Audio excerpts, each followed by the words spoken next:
الحمد للہ رب العالمین سبحان اللہ.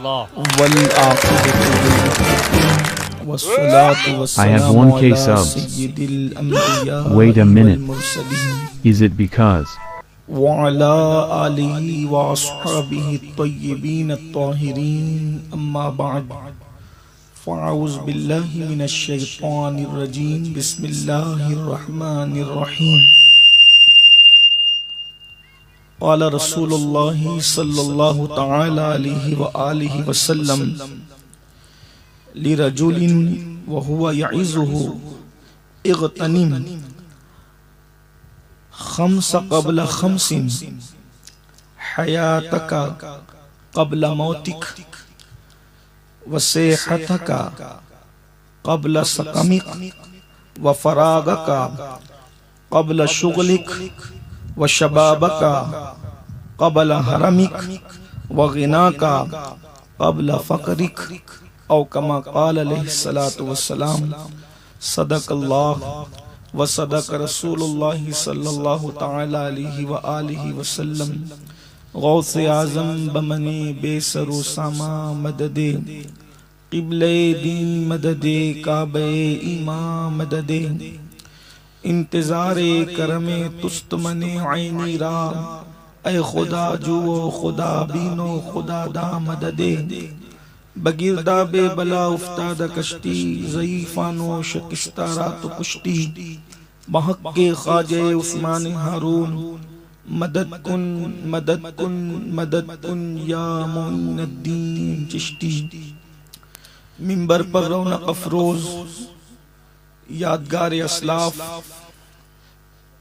پیر طریقت حضور محسن ملت حضرت علامہ پیر سید محمد ہاشمی میاں عرف پیر باپو مدظل لہ العالی و جمیع عرش مقام سادات کرام علماء ذوی الاحترام حاضرین محفل پردہ نشین ماؤں اور بہنوں السلام علیکم ورحمۃ اللہ وبرکاتہ. وعلیکم السلام ورحمۃ اللہ وبرکاتہ. انتہائی احترام و عقیدت کے ساتھ اپنے اور ساری کائنات کے مرکز عقیدت انیس بے کساں چارہ ساز درد منداں ہم غریبوں کے غم گسار ہم فقیروں کی ثروت شہر یار ارم تاجدار حرم نوبہار شفاعت شب اسرا کے دولہا نوشے بزم جنت دانائے سبل مولائے کل ختم الرسل خسرو خوباں سیاح لامکاں وجہ کن فکاں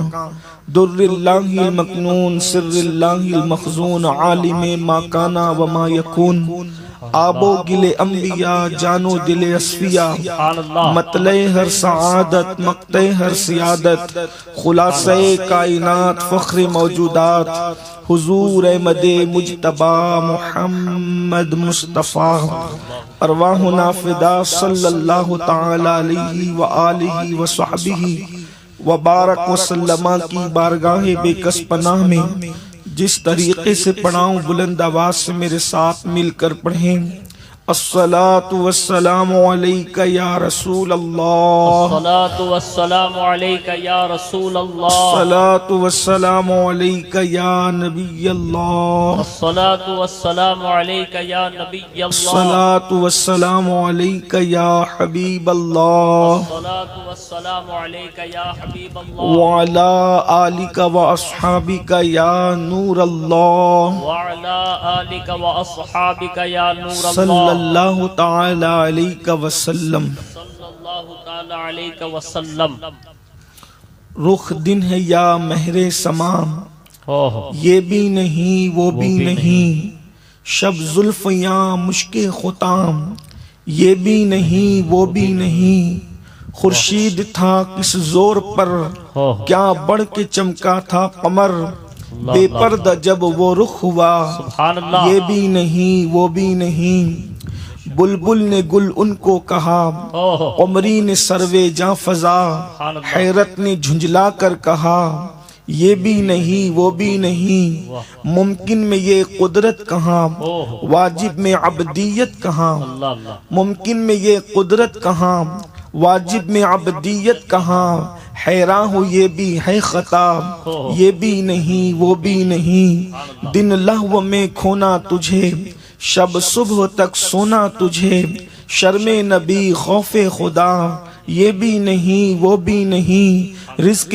خدا کھایا کیا، فرمان حق ٹالا کیا، شکر کرم ترس سزا، یہ بھی نہیں وہ بھی نہیں، ڈر تھا کہ عصیاں کی سزا اب ہوگی یا روز جزا، دی ان کی رحمت نے صدا، یہ بھی نہیں وہ بھی نہیں، ہے بلبل رنگی رضا، یا طوطی نغمہ سرا، ہے بلبل رنگی رضا، یا طوطی نغمہ سرا، حق یہ کہ واصف ہے تیرا، یہ بھی نہیں وہ بھی نہیں۔ آج کی یہ خوبصورت سی محفل محمد اویس صلی اللہ علیہ وسلم کے عقد مسنون کے موقع پر، نکاح کے موقع پر انعقاد پذیر ہے، اور آپ نے ناظم محفل سے سنا کہ آج کی یہ محفل جشن شادی اور اصلاح معاشرہ کے حوالے سے انعقاد پذیر ہے۔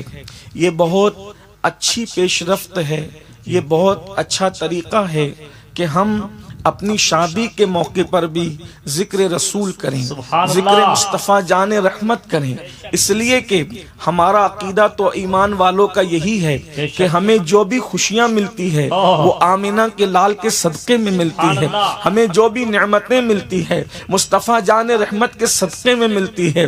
واللہ ہمارے اعمال تو ایسے ہیں کہ ہم تو زمین میں دھس جاتے، ہمارے اعمال تو ایسے ہیں ہم پہ پتھر برس جاتے، ہمارے اعمال تو ایسے ہیں ہم ذلیل و رسوا ہو جاتے، لیکن اللہ کا کتنا بڑا کرم ہے، اللہ نے اپنا محبوب ہمارے درمیان بھیجا، ہم پہ پتھر نہیں بلکہ ہم پہ پھول برستے ہیں، ہم پر غم کی جو ہے وہ خزاں والی ہوائیں نہیں چلتی بلکہ ہم پر خوشیوں کی بہار والی خوبصورت ہوائیں چلتی ہے۔ یہ سب صدقہ ہے مصطفیٰ جان رحمت کا، اس لیے کہ میرے آقا علیہ الصلوۃ والتسلیم خوشیاں بانٹنے آئے تھے، خوشیاں تقسیم کرنے آئے تھے، اور مومنوں ان کے دامن سے وابستہ رہو گے تو زمین کے اوپر رہو گے تو بھی تمہیں خوشیاں نصیب ہوگی، زمین کے اندر جاؤ گے تو بھی تمہیں خوشیاں نصیب ہوگی، حتیٰ کہ میدان محشر میں جاؤ گے تو بھی تمہیں خوشیاں نصیب ہوگی۔ محشر میں خوشی کیسے نصیب ہوگی؟ اللہ اکبر، جو حضور کا نہیں ہوگا، جو آقا کے دامن سے وابستہ نہیں ہوگا اس کے لیے تو مشکلیں ہوگی، مگر جو حضور کا غلام ہوگا آگے آگے محشر میں مصطفیٰ جان رحمت جا رہے ہوں گے اور پیچھے پیچھے غلام جا رہے ہوں گے۔ اندازہ کریں مصیبتیں اس کے لیے ہوگی جسے مصطفیٰ جان رحمت کا ساتھ نہیں ہوگا، اور اس کے لیے تو وہ دن قیامت پر بھی قیامت ہوگا کہ اللہ اکبر، وہ دن کیا ہوگا جب دن دیکھے جلوس محمدی میں اتنا لطف آتا ہے تو محشر کے جلوس کے لطف کا عالم کیا ہوگا؟ آگے آگے زلفیں لہرا لہرا کر آمینہ کا لال جا رہا ہوگا، پیچھے پیچھے غلامان مصطفیٰ جا رہے ہوں گے۔ فقط اتنا سبب ہے انعقاد بزم محشر کا کہ ان کی شان محبوبی دکھائی جانے والی ہے۔ اگر کسی کو محشر میں ایمان والے خوش ہوں گے اس پہ یقین نہیں آتا تو میں ایک مثال کے ذریعے شادی کا موقع سمجھانا چاہتا ہوں تاکہ ان کو پتا چلے کہ محشر میں بھی ہمارے لیے ایک محشر ہے، قیامت میں بھی ہمارے لیے قیامت ہے۔ وہ دن کیسا دن ہوگا؟ حضور کا سامنا ہوگا۔ حضرت بیدم شاہ وارسی نے کیسی دمدار بات کہی ہے، انہوں نے کہا تھا عدم سے لائی ہے ہستی میں آرزو رسول، عدم سے لائی ہے ہستی میں آرزو رسول، کہاں کہاں لیے پھرتی ہے جستجو رسول، بلائیں لوں تیری اے جذبے شوق صلی اللہ کہ آج دامن دل کھچ رہا ہے سوئے رسول۔ اور پھر بڑے مزے میں فرماتے ہیں، کہتے ہیں شگفتہ گلشن زہرا کا ہر گلے تر ہے، شگفتہ گلشن زہرا کا ہر گلے تر ہے، کسی میں رنگ علی ہے کسی میں بوئے رسول، کسی میں رنگ علی ہے کسی میں بوئے رسول۔ اور یہ سارے اشعار اصول برکت کے لیے پڑھے تھے، اصل شعر یہ پڑھنا ہے، عجب تماشا ہو عجب تماشا ہو میدان حشر میں بیدم کہ سب ہو پیش خدا اور میں روبرو رسول، سب ہو پیش تکبیر، نعرہ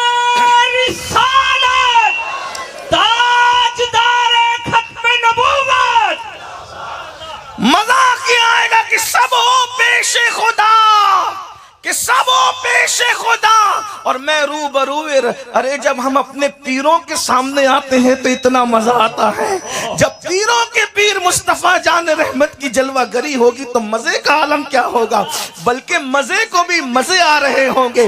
وہ میدان محشر کا منظر کتنا خوبصورت ہوگا, اللہ اکبر. لیکن بات یہ عرض کریں, شادی کے موقع پہ سمجھانا چاہتا ہوں, حضور کے دامن سے وابستہ اگر رہ گئے تو اپنے ہی مزے ہوں گے, محشر میں اپنے ہی وارے نیارے ہوں گے, اپنے ہی ٹھاٹ باٹ انشاءاللہ دیکھنے والے ہوں گے.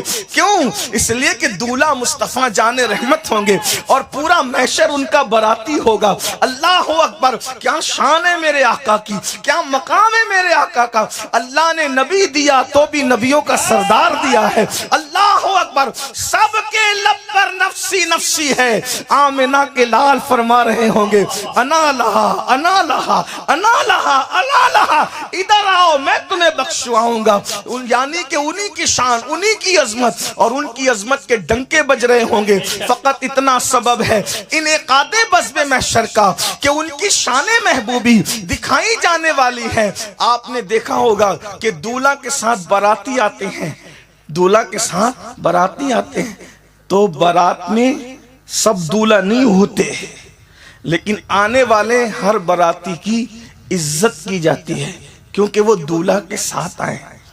اس میں کوئی پھٹے پرانے کپڑے پہنے ہوئے بھی ہوتا ہے, اس میں ایسا بھی ہوتا ہے جس سے ہماری بنتی نہیں, لیکن پھر بھی ہم اس کی عزت کرتے ہیں. اس دن کیوں, اور دنوں ملے گا تو اس سے منہ پھیر کر چلے جائیں, اس کے سلام کا جواب نہ دے. لیکن اگر شادی رکھی اور دولہے کو بلایا ہے تو اس کے ساتھ وہ بھی آ جائے جس سے آپ کی جمتی نہیں ہے تو آپ اس کو نہیں دیکھتے, دولہا کا منہ دیکھ کر اس کو بھی عزت سے نوازتے ہیں.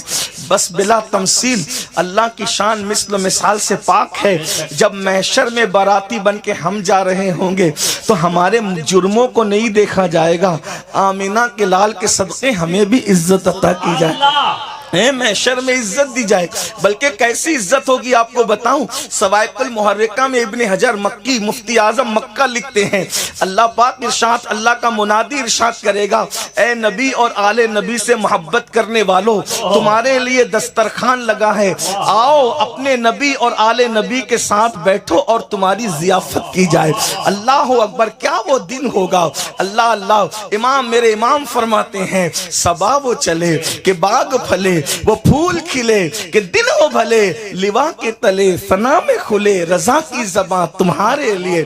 اللہ اکبر. تو آقا علیہ السلام کے دامن سے وابستگی ہمارے لیے ذریعہ نجات ہے, ہمارے لیے عزت کا ذریعہ ہے, سرخ روئی کا ذریعہ ہے, کامیابی اور کامرانی کا ذریعہ ہے. اس لیے جب اللہ خوشی دکھائے تو نچنیوں کو نہ بلانا, اللہ جب خوشی دکھائے تو ڈی جے نہ بجانا, اللہ جب خوشی دکھائے تو حضور کا دل نہ دکھانا, اللہ جب خوشی دکھائے تو جس کے صدقے میں خوشی دکھایا ہے اسی کا ذکر کرنا. خدا کی قسم ان کا ذکر وہ ہے, ان کا ذکر وہ ہے. اگر کنکر کرے تو کنکر کو بھی اس کا فائدہ ملے, ذکر مصطفیٰ کنکر کرے تو کنکر کو بھی فائدہ ملے, ذکر مصطفیٰ پتھر کرے تو پتھر کو بھی فائدہ ملے, ذکر مصطفیٰ درخت کرے تو درخت کو بھی فائدہ ملے, ذکر مصطفیٰ جانور کرے تو جانور کو بھی فائدہ ملے. آپ کہیں گے کنکر ذکر رسول کرے تو کیسے فائدہ ملتا ہے؟ میں کہتا ہوں کیا تم نے وہ روایت نہیں سنی؟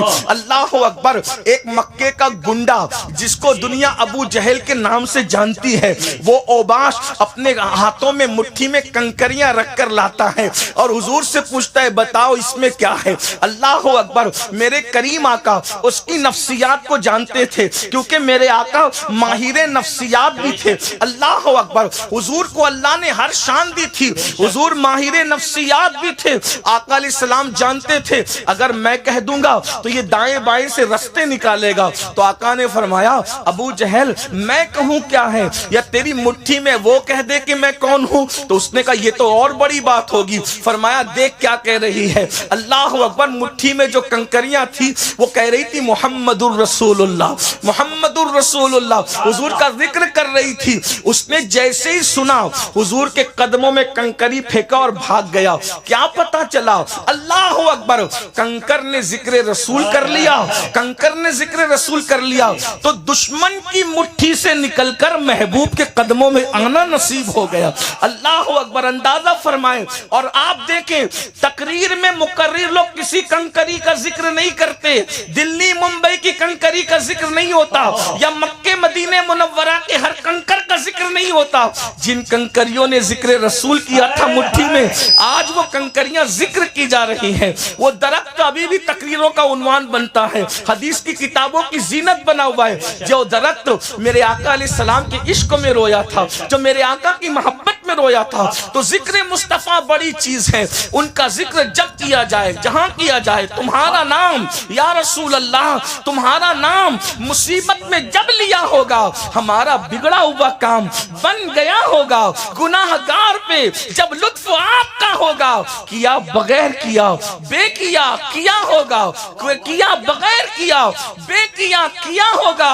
اور خدا کا لطف ہوا ہوگا دستگیر ضرور، خدا کا لطف ہوا ہوگا دستگیر ضرور. جو گرتے گرتے تیرا نام لے لیا ہوگا، جو گرتے گرتے تیرا نام لے لیا ہوگا.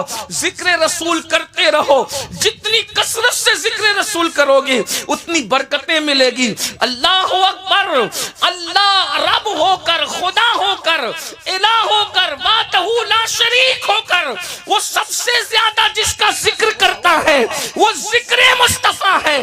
جب خدا ذکر مصطفیٰ اتنا کرتا ہے تو بندوں کو ذکر مصطفیٰ کتنا کرنا چاہیے. اس لیے عادت بنا لو، بچے کی ولادت کی محفل ہو ذکر رسول کی محفل سجاؤ. اللہ اکبر، بچوں کے ختنہ کے موقع پر ذکر رسول کی محفل سجاؤ. خوشیوں کے موقع پر ذکر رسول، اس کی برکتیں مرے دم تک ملے گی، تمہاری نسلوں کو ملے گی. اگر اسی پہ بات ہو تو بہت بات ہو. ذکر رسول کیا ہے؟ ذکر مصطفیٰ صلی اللہ علیہ وسلم کیا ہے؟ روایتوں میں آتا ہے کہ ایک شخص بنی اسرائیل میں مر گیا. اتنا بڑا مجرم اور پاپی تھا کہ اس کو لوگوں نے کچرے کی کنڈی پہ پھینک دیا. ابھی پھینکنے کا رواج ہے ہی نہیں. ہاں، لوگوں نے کووڈ میں دیکھا تھا دائیں بائیں سے، لیکن اوپنلی کوئی پھینک نہیں، لاشیں پھینکی نہیں جاتی. اس وقت لوگ کتنے بے مروت رہے ہوں گے کہ پھینک دیا اٹھا کر. اور جب پھینکا حضرت موسیٰ پہ وحی آئی، موسیٰ میرے یار کا، میرے دوست کا انتقال ہو گیا ہے. اگر آپ چاہتے ہیں میرے یار کی جنازے میں شرکت کرنا تو اس کو غسل دو، کفن پہناؤ، عزت کے ساتھ دفن کرو. کون؟ وہ کچھ کنڈی پہ جو پھینک دیا، کچرے کی کنڈی پہ جو پھینک دیا گیا. حضرت موسیٰ نے لوگوں سے تحقیق کی، کوئی اس کو اچھا کہتا ہی نہیں، لیکن حکم خدا تھا. حضرت موسیٰ گئے، غسل دلوایا، کفن دلوایا، اس کے بعد آپ نے عزت کے ساتھ دفن کیا. عرض کی مولا کوئی اچھا کہتا نہیں، بات کیا ہے؟ تو اللہ اکبر، ندا آتی ہے موسیٰ توریت میں ایک جگہ پر میرے محبوب محمد کا نام لکھا تھا. توریت میں میرے محبوب محمد کا ایک جگہ نام لکھا تھا. جیسے ہی ذکر محمد آیا اس نے اس کو چوم لیا. ہم نے اس کے سارے جرائم معاف کر دی اور اپنے دوستوں میں اس کو لکھ دیا. اگر حضرت موسیٰ کا امتی نام محمد لے کر کے چوم لے تو وہ مردودوں سے محبوبوں کی فہرست میں آ جائے. اگر رسول اللہ کا امتی حضور کے ڈنکے بجائے تو پھر اس کی شان کیا ہوگی. آنکھوں کا تارا نام محمد، دل کا اجالا نام محمد، صلی اللہ کا صحرا سجا کر دولہا بنایا نام محمد، پڑھتی درود دوڑے گی حورے، لاشا جو لے گا نام محمد. اور اللہ اکبر فرماتے ہیں، بہت پیارے انداز میں کہتے ہیں آنکھوں میں آ کے دل میں سما کے، آنکھوں میں آ کے دل میں سما کے رنگت رچا جا نام محمد. اور کہتے ہیں، مزید کہتے ہیں اور بہت شان سے کہتے ہیں کہ پوچھے گا مولا لایا ہے کیا کیا، پوچھے گا مولا لایا ہے کیا کیا، میں یہ کہوں گا نام محمد صلی اللہ علیہ وسلم. اندازہ فرمائیں،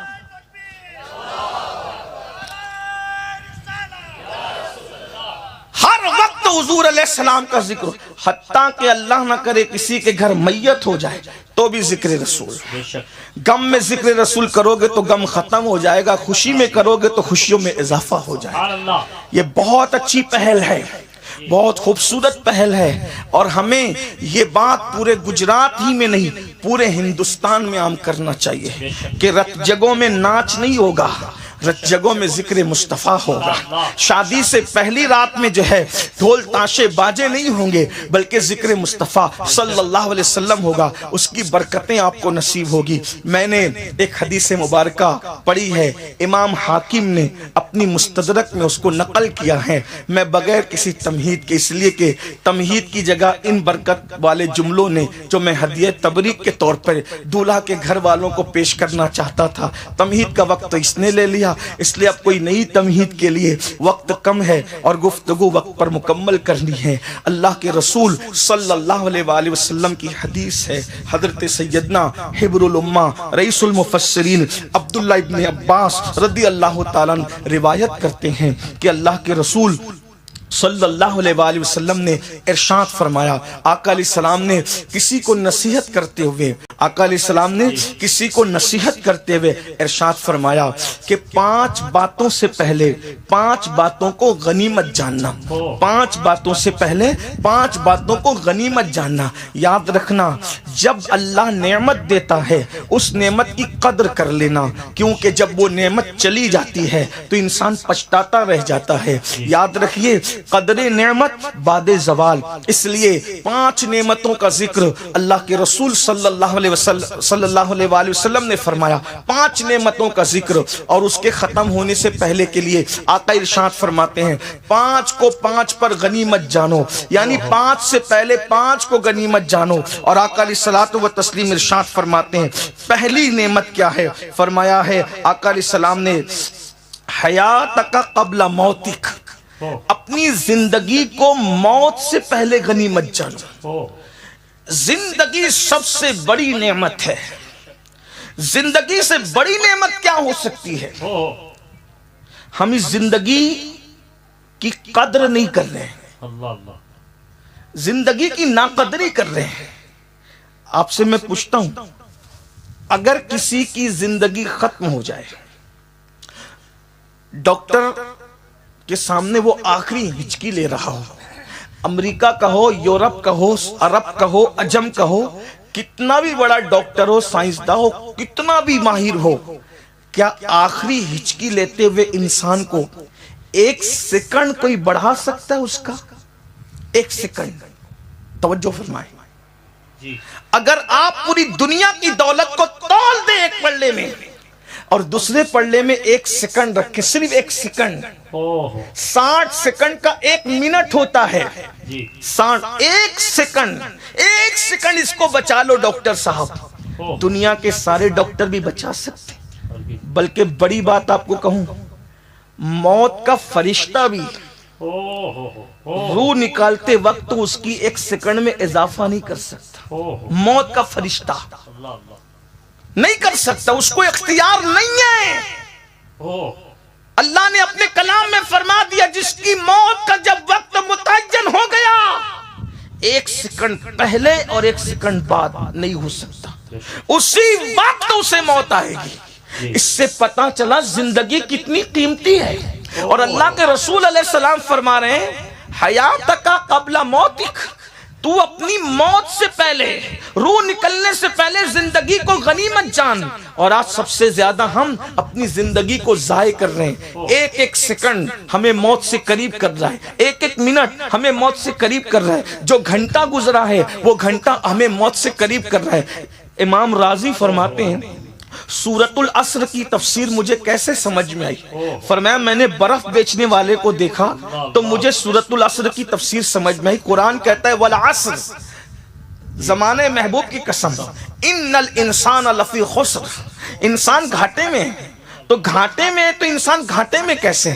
فرماتے ہیں برف بیچنے والے کو فائدہ نہیں ہو سکتا، وجہ برف بیچنے والا گھاٹے میں ہی ہے، کیونکہ فیکٹری سے لا کر اگر وہ برف سو جائے اس کا گھاٹا ہے، سستی کرے گھاٹا ہے. کیا کرنا پڑے گا اس کو؟ اس گھاٹے سے بچنے کے لیے جلدی جلدی ختم ہونے والے برف کو دے کر نہ ختم ہونے والی رقم کو جمع کرنا. اگر برف بیچنے والا سستی کرے تو وہ گھاٹا ہی کھائے گا، اس کو چستی کرنی پڑے گی. جیسے امام راضی کہتے ہیں کارخانے سے فیکٹری سے برف نکلتا ہے تو ہر لمحہ وہ پگھلتا ہی رہتا ہے، ویسے ہی اے انسان تو ماں کے شکم سے نکلا تو تیری زندگی پگھل رہی ہے. ایک لمحہ گزرا، ایک لمحہ تو موت سے قریب ہوا. زندگی کسی کی نہیں بڑھ رہی ہے، سب موت سے قریب ہو رہے ہیں. ایک منٹ گیا، ایک منٹ موت سے قریب ہوا. ایک دن گیا، ایک دن موت سے قریب ہوا. جیسے جیسے سوئی کا کانٹا آگے بڑھ رہا ہے ہم موت سے قریب ہو رہے ہیں. لیکن اب مجھے بتاؤ زندگی کی ناقدری کرنے والوں، پوری پوری رات آج کا مسلمان کرتا کیا ہے؟ آدھی آدھی رات آج کا مسلمان کرتا کیا ہے؟ اللہ اکبر. میرے آقا علیہ الصلوۃ و تسلیم کے پیارے دیوانوں، زندگی کی ناقدری کرنے والوں، جس وقت موت کی آخری ہچکی ہوگی اور جب موت کا فرشتہ سر پہ کھڑا ہوگا اس وقت انسان کو احساس ہوگا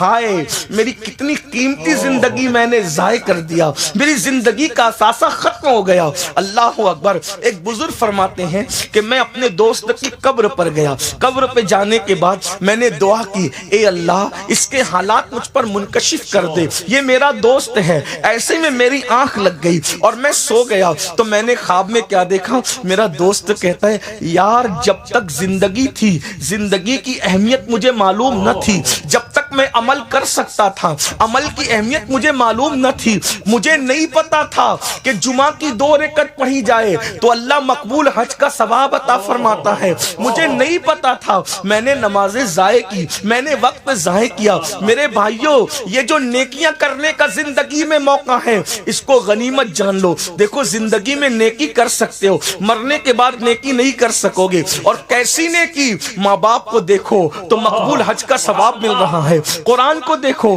تو ثواب مل رہا ہے، علماء کی زیارت کرو تو ثواب مل رہا ہے، سادات کرام کی زیارت کرو تو ثواب مل رہا ہے. وضو کرو، اگر کوئی وضو کر لے اور جب تک اس کا وضو باقی رہے گا فرشتے اس کے نامہ اعمال میں نیکیاں لکھتے رہیں گے. نیکیوں کا کتنا خوبصورت موقع ہے. انسان تو نیکی نہیں کماتا مگر یاد رکھنا مرنے کے بعد تو ایک ایک نیکی کو ترسے گا. تجھے انتظار رہے گا کہ مجھے کون اصال ثواب کرتا ہے، میرے لیے کون دعا کی مغفرت کرتا ہے. اس لیے اللہ کے بندوں اور اگر مائیں اور بہنیں موجود ہیں ان سے بھی کہتا ہوں میری بہنوں اپنی زندگی کی قدر کرو، زندگی کی قدر کرو، وقت کو ضائع مت کرو. فلمیں دیکھ کر، سیریل دیکھ کر، کسی کی غیبت کر کے، جرائم کر کے. اللہ اکبر. آج کل تو ایسے حالات بن گئے انا للہ و انا الیہ راجعون کہ ہمارا وقت کدھر جا رہا ہے پتہ بھی نہیں چلتا. انٹرنیٹ کا جنگل ہمیں اپنے چنگل میں اس طرح سے لے چکا ہے کہ پہلے لوگوں کو گناہ کرنے کے لیے گناہ کے اڈے پہ جانا پڑتا تھا. اب گناہ کرنے کے لیے کسی کو گناہ کے اڈے پہ جانا نہیں پڑتا بلکہ اب تو گھر میں بیٹھے بیٹھے گناہ. ایک بات آپ کو بتاؤں، کیا وہ دن تھے لوگ اپنے گھر کے آنگن میں، توجہ کریں، لوگ اپنے گھر کے آنگن میں اگر کوئی، حالانکہ یہ میں اس کی تائید نہیں کر رہا ہوں لیکن لوگوں کی سوچ بتا رہا ہوں، اپنے گھر کے آنگن میں اگر کوئی پیر دھوتا تھا اس کو پیر دھونے نہیں دیتے تھے، کہتے تھے میرے گھر میں نحوست آئے گی. کوئی ایڑی رگڑتا تھا، بچپنے میں آپ نے سنا ہوگا، کوئی اگر ایڑی رگڑتا تھا چوکھٹ پر آنگن میں ہوتا تو میرے آنگن میں ایڑی نہ رگڑنا ورنہ میرے گھر سے برکت چلی جائے گی. یہ لوگوں کی احتیاط تھی. کیا صحیح تھا کیا غلط تھا اب میں یہ نہیں کہہ رہا ہوں لیکن ان کی سوچ کیا تھی، یہاں کوئی ایڑی نہ رگڑے. اللہ اکبر. حالات یہ تھی کہ کوئی وہاں جا کر کے اللہ اکبر جمائی لے لے، یہ جمائی لے لے، اور کہتے ہیں یہاں بیٹھ کر کے جمائی نہ لینا میرے گھر کی برکت چلی جائے گی. ان کو گھر کی برکت کا کتنا خیال تھا. اب مسلمانوں میں تم سے پوچھتا ہوں اگر جمائی لینے پر، ایڑی رگڑنے پر، گھر کے آنگن میں پیر دھونے پر وہ لوگ اتنے حساس تھے، اللہ اکبر، آپ گھر کے اندر زنا کی فلم بیٹھ کر کے دیکھ رہے ہو اور پھر سوچتے ہو کہ باپو برکت کیوں نہیں آتی، سب کچھ ہے سکون کیوں نہیں ہے. گھر کے اندر بیٹھ کر کے موبائل پر آپ جوا کھیل رہے ہو. ذرا سوچو تو صحیح عقل کہاں گئی ہوتی ہے۔ اللہ اکبر، جہاں پر زنا کی فلمیں دیکھی جائے، جہاں پہ جوا کھیلا جائے موبائل میں بیٹھ کر، پتہ نہیں کیا کیا اس کے نام ہے، مجھے تو نام بھی نہیں پتا، آپ جیسے لوگ آ کر کے بتاتے ہیں تو پتہ چلتا ہے کہ لوگ موبائل میں بھی بیٹھ کر کے جوا کھیلتے ہیں۔ اللہ اکبر، اندازہ فرمائے یہ موبائل کیا ہے؟ اگر اسکرین پر قرآن کی آیتیں ہیں تب تو یہ مبارک ہو گیا، اگر نعت رسول ہے تو مبارک ہو گیا، لیکن اگر اسکرین پر جو ہے وہ زنا کی فلم دیکھ رہے ہو تب تو یہ منحوس ہے۔ اللہ اکبر، اور اس کے اوپر اگر آپ گیم کھیل رہے ہو تو یہ گیم کیا ہے، بلکہ جوا کھیل رہے ہو تو یہ جوا کیا ہے؟ اللہ پاک ارشاد فرماتا ہے، یا ایھا الذین آمنوا انما الخمر والمیسر والانصاب والازلام رجس من عمل الشیطان فاجتنبوہ لعلکم تفلحون۔ اے ایمان والو، شراب اور جوے سے بچو کہ یہ برے کام ہے، شیطانی کام ہے، اگر تم اس سے بچو گے تو اللہ تمہیں کامیابی عطا فرمائے گا۔ یہ جوے تمہیں برباد کر رہے ہیں، یہ جوے تمہیں تباہ کر رہے ہیں، اور طرح طرح کے نئے نئے جوے لا کر جوا کھیلنے والا ہر دن نئی لذت میں رہتا ہے۔ وہ سوچتا ہے یار چلو ابھی ہار گئے پھر لگا دو، سب پہلا جو گیا وہ بھی آ جائے گا، اور لگا دو، گیا پھر آ جائے گا، اور لگا دو، اس طرح کرتے کرتے خود کی پونجی برباد ہوتی ہے۔ ایک دن انسان قرض لینے پہ مجبور ہوتا ہے، اور یاد رکھنا ان جوؤں نے دبئی جیسے ملکوں کے بڑے بڑے شیوخ کو روڈ پر لا دیا ہے۔ ہماری تمہاری حیثیت اور اوقات کیا ہے؟ مسلمانوں کو جوے میں مبتلا کرنا یہ بھی لوگوں کی ایک سازش ہے۔ اسی لیے اللہ کے رسول علیہ السلام نے جوے کے متعلق کتنی سخت بات ارشاد فرمائی۔ آقا کریم صلی اللہ علیہ وآلہ وسلم فرماتے ہیں، جس نے جوے کے آلات اپنے ہاتھ میں لیے کل قیامت کے دن اس کے ہاتھ سور کے خون میں رنگے ہوئے ہوں گے۔ ابھی آپ نے نعرے لگائے سبحان اللہ کا، کس بات پر؟ کہ اللہ کے رسول قیامت کے دن ہم ان کے ساتھ ہوں گے، حضور اپنی امت سے مصافحہ کریں گے۔ اب مجھے بتاؤ جوا کھیلنے والوں، جب تمہارے ہاتھ جوا کھیلنے کی وجہ سے سور کے خون میں رنگے ہوں گے تو کیا ہم اپنے ہاتھوں کو رسول اللہ کے ہاتھ میں دے سکیں گے؟ دیکھو تو صحیح، اپنی بربادی کے لیے کیا کر رہے ہو؟ بربادی کے دہانے پر نہ جاؤ۔ اللہ کے بندو، یہ جوے میں برکت نہیں، بلکہ جوا تو اپنی جگہ ایزی منی کے چکر میں بھی اپنے آپ کو برباد۔ آج کل ایزی منی کے چکر میں لوگ اس سے قرضہ لے، اس سے قرضہ لے، ادھر لگا دے ادھر لگا، یہ سب کچھ کر رہے ہیں۔ شارٹ ٹائم کے اندر ترقی کا خواب چھوڑ دو۔ اللہ کے یہاں ایک قانون ہے میرے بھائیوں، شارٹ ٹائم میں تو اسلام بھی پروان نہیں چڑھا، اسلام کو ایک پروسیجر سے گزارا گیا۔ آپ غور کریں، آپ کا ہمارا عقیدہ ہے، تمام اہل اسلام کا عقیدہ ہے کہ حضور علیہ السلام کی دعا سے بڑھ کر کیا کسی کی دعا مقبول ہے؟ ان کی دعا کا تو اندازہ ہی نہیں لگا سکتا کوئی۔ اگر دعا میں ہم جیسے گنہگار لوگ صرف ان کا نام لے لیں، ہماری زبان پر، گنہگار زبان پر حضور کا نام آ جائے دعا میں تو وہ دعائیں مقبول ہو جاتی ہے۔